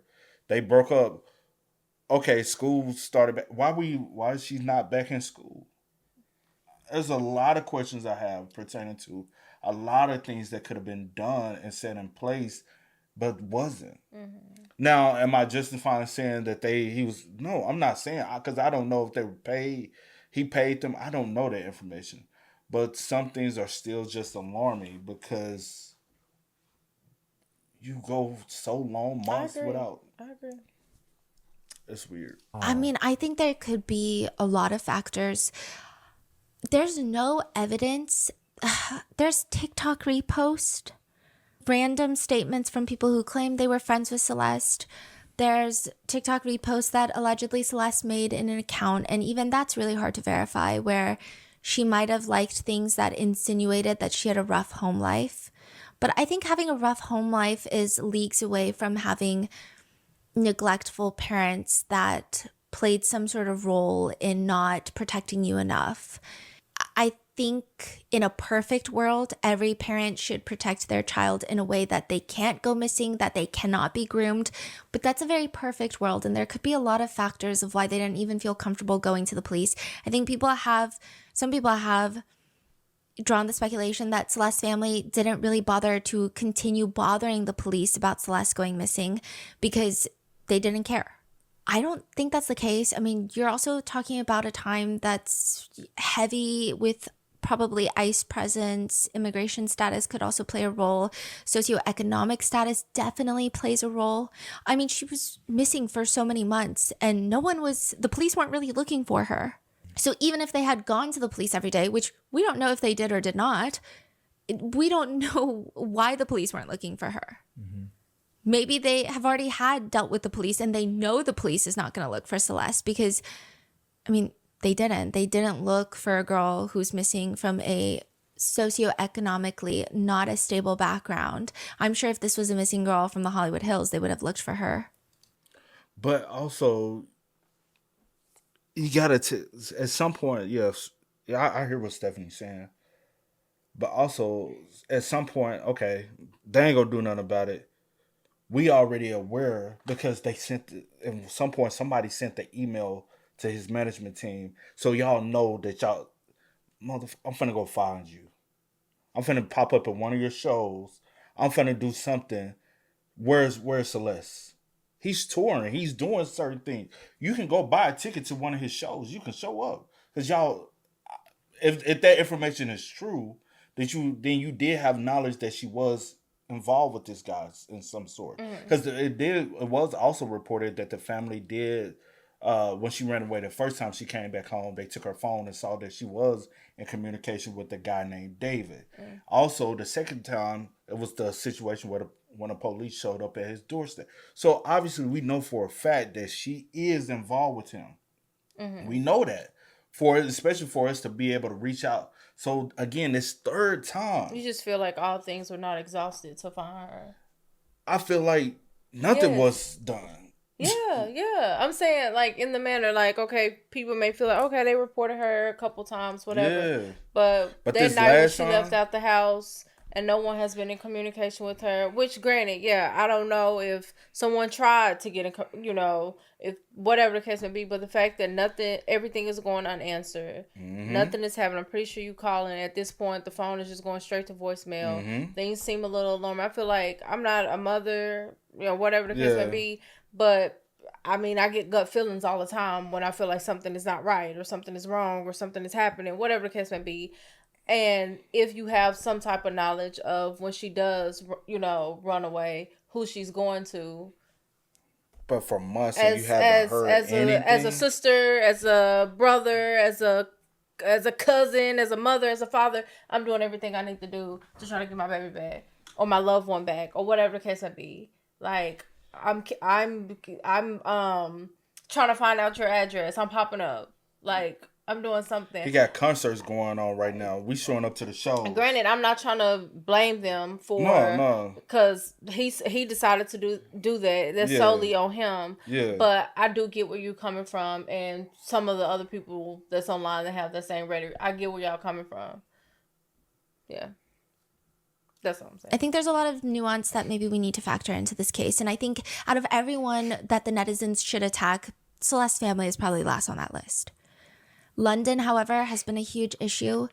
The preliminary brief has stated that Celeste traveled to London with David, and traveling to London has been heavily just a point of contention because you cannot travel to a foreign country without your parents, without some sort of form being signed. Usually every country has different rules. She did have a passport card that was abandoned in Santa Barbara and found, remember? You know, the isolated highway stretch. So did her parents know that she was going to London? Was something forged? Was it not? Like, what? I guess that's been a huge point of contention. Because London is brought up, we don't know if David had gone to London multiple times, but recently he was talking about working on the Withered album, writing the album, and he says that he went to London to write the album. So just another London connection, but he says, quote, I went to London for 2 weeks with 3 of my friends, and we just made a song every day for 2 weeks in London. I love London because of like the gloomy aesthetic. With 3 of my friends, Neo, Asia. That was his friends. Now, we all know who the third one is. In the gloomy, just like vibe and environment that London has, like there's barely any sun there, and I love that because the music I make is really sad. And then, so 2 weeks I made a song every day, came out with half the album, and then I went back to Houston for another 2 weeks, and I made the rest of the project on my phone just off of beats that people sent me. So if that's the case, maybe this is the London trip in question. And if that is also correct, it seems like Celeste may have helped write a lot of the music, and that is bringing more lyrics up into discussion. There is a whole interlude, remember, of Celeste's voice, what seems to be Celeste's voice in this new album, the String Theory interlude. Oh, yeah. So the dots seem to all be connecting here. I do think that with Celeste's family, we can't really be so rigid with our thinking. I think this is, out of all the places to have some level of understanding. D.A. Hochman says, I had the chance to meet with some of the family members of Celeste, and their grief is incalculable as to what happened to their daughter. What they have demanded, what we have assured them that the district attorney's office working with LAPD would give them is the proof beyond a reasonable doubt on who killed their daughter, on how their daughter was killed, when their daughter was killed, and bring that killer to justice. That killer that we have now charged is David Anthony Burke. but one person still writes, I have no sympathy for them. They had one job, which was to keep their kids safe. Another writes, they chose to be a parent, then refused to even do the bare minimum. It amazes me that there are people having sympathy for these parents. It's disrespectful to that little girl that no one was protecting her. The devil doesn't always need an advocate, so stop with the old, they tried BS. David is just one person. There will always be sick fucks like him around. It's up to the parents to watch and protect their child. That is why they need to be charged and made an example of, so maybe the next time a parent will think twice. A lot of people think that's a bit harsh with someone responding, I said it before and I'll say it again. Whatever Celeste's parents and family did or didn't do, they're facing the consequences of it now by having lost their daughter and having to face the murder. To me, that's punishment enough. You guys have a right to your own opinions, but as for me personally, I don't feel good about rubbing it in. As for David's family, they're facing the consequences of their own too. Others write, they see their daughter hanging out in nice houses and getting taken care of. He had to have been buying her clothes, nails, or whatever most predators do, and they thought, wow, she's having fun and she's safe. It's easy to place blame, and yes, they should have done more, but also David shouldn't have murdered her, and she would still be alive. That part, I just think there's a lot more places to be angry about right now. Yeah. Prosecutors have yet to decide if they want to pursue the death penalty. The defense has, like I said, requested the preliminary hearing be pushed back to June, late June. And as of right now, he is in the LAPD 77th Street jail. He's in the same facility as Nick Reiner, who is accused of killing his parents. David is also being segregated away from the other inmates due to his fame and notoriety. He gets a shower every other day. He gets a phone call the same day that he showers. So every other day. So it's a really big day for him, shower days. A couple hours of recreation time a week by himself. I believe it's about 3 hours a week. He's not on self-exit watch, but he's alone. They think that something could potentially happen to him due to his status. There also could be more charges headed David's way, just because, I mean, the CSAM, that could be a state charge, that could be a federal charge. Typically, it's the feds. And specifically for CSAM, I mean, Beth Silverman really emphasized it too. In the court hearing, she uses the words, he also had an iPhone. And that iPhone, as it's been reviewed, contained a significant amount of child pornography. And under the law, child pornography cannot be retained without there being certain orders in place. I've consulted with our high-tech division, which also handles cases involving child pornography. The protocol, unless the court chooses to structure something different, and she goes on to state that they're going to put it on a law enforcement device in the courthouse, but she's like really honing in on the CSAM. So that's why people think, yes, it's to emphasize how deplorable the evidence is that they found, but also maybe there are extra charges coming his way. But if those charges will follow, I guess, is another question. And I guess the big question is what's going to happen at the preliminary hearing. I don't think it's going to be explosive in the sense of, I don't think they're going to bring in star witnesses and all these other people. I mean, I might be proven wrong. I think a lot of it is going to be law enforcement. So in preliminary hearings, things are a little bit different. So you can actually bring in law enforcement and they can testify on what would normally be considered hearsay in a trial. So in a trial, you can't sit there on the stand and say, this person told me this. Interesting. But in the preliminary hearing, because it's a preliminary hearing, a police officer can say, his friend Neo told me this. That's an example. You know, when I was talking, I interviewed this person and they told me this. So hearsay is allowed in preliminary hearings when it comes from law enforcement officers. Interesting. Yeah. Wow. So you really, that's why a lot of preliminary hearings, you have in smaller cases, you'll have like one law enforcement officer who's like, okay, so I investigated this case. This is what I was told by this person. Then I went here, they told me this. And then pretty much that's like the whole witness. Yeah. But it's going to last a minute, right? Like multiple days. I mean, judging by the way things are moving, so Beth Silverman says she can get it done in like 4 to 5 days. 4 to 5 days? Yes, but that's not factoring in the defense also examining, you know. But also we don't know because she was also, there was lots of scheduling happening. She was like, I already told my witnesses, cancel your vacations. Wow. And Blair Burke keeps changing the timeline. So we're going to hear some firsthand. Yeah. I think we're going to get a lot of information. I think that preliminary brief, I think we're going to get a lot more information. And I think a lot of the questions in these few episodes are going to get answered in the preliminary hearing. It's like just to hear that there's 40 terabytes of evidence. I cannot imagine how much they've gathered. Oh, and another thing, just to clarify some talk on Reddit and online, Deputy DA Beth Silverman stated that she plans to set a trial date within the next 60 days. I have seen some people confusing that with saying that we're going to go to trial in the next 60 days. No.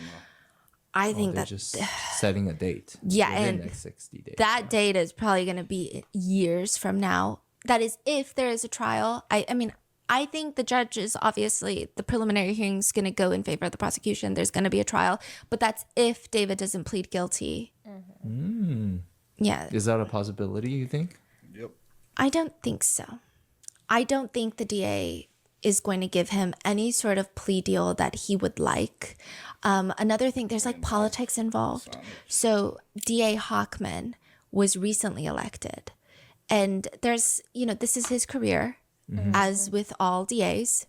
And he definitely needs to prove himself. He has some not great wins under his belt already, some criticism under his belt. So, I mean, this is a huge case. I don't think they're going to give him a good plea deal that he would take. And I just don't see him pleading guilty. I mean, I could be proven wrong, but usually people like David don't plead guilty. Because, I mean, what would he get out of pleading guilty? He'd rather probably just take his chances. It's not like he cares about if he... Well, in that situation, it's the life or death. In his eyes, if they do push for the death penalty, and I think a lot of people want them to push the death penalty, the plea deal will be life or death. The plea deal will be life. Yeah, I'm saying, but that's his chances is if I go like either take a life plea or go to trial and get death. Yeah. So that would be, so I can see in his eyes, yeah, I'm gonna just take the life because I don't want to die. Mm-hmm. Somebody like him that always talk about death, no, I don't want to die.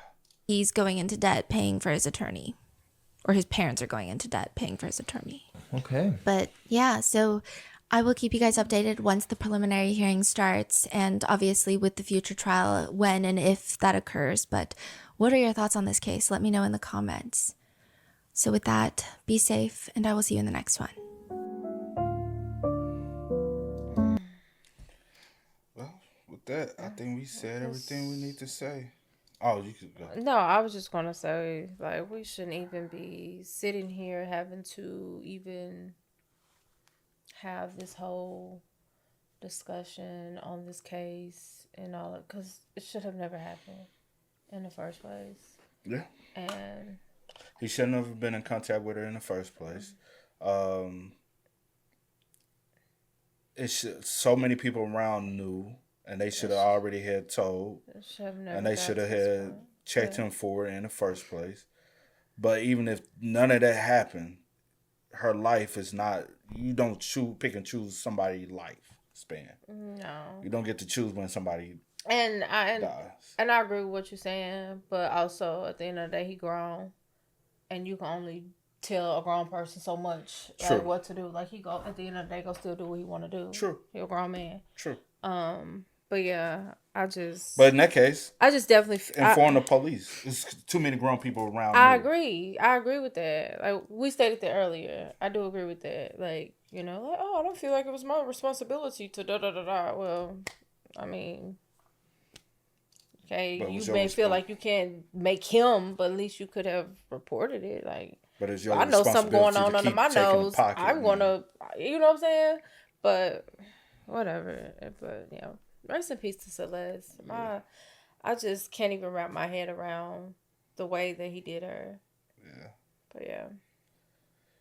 Hey, y'all spam us up. Y'all let us know y'all thoughts in the comments for us down below. But until next time, y'all know how it go, man. I do go by the name DJ New Kid. This is Sierra Nicole.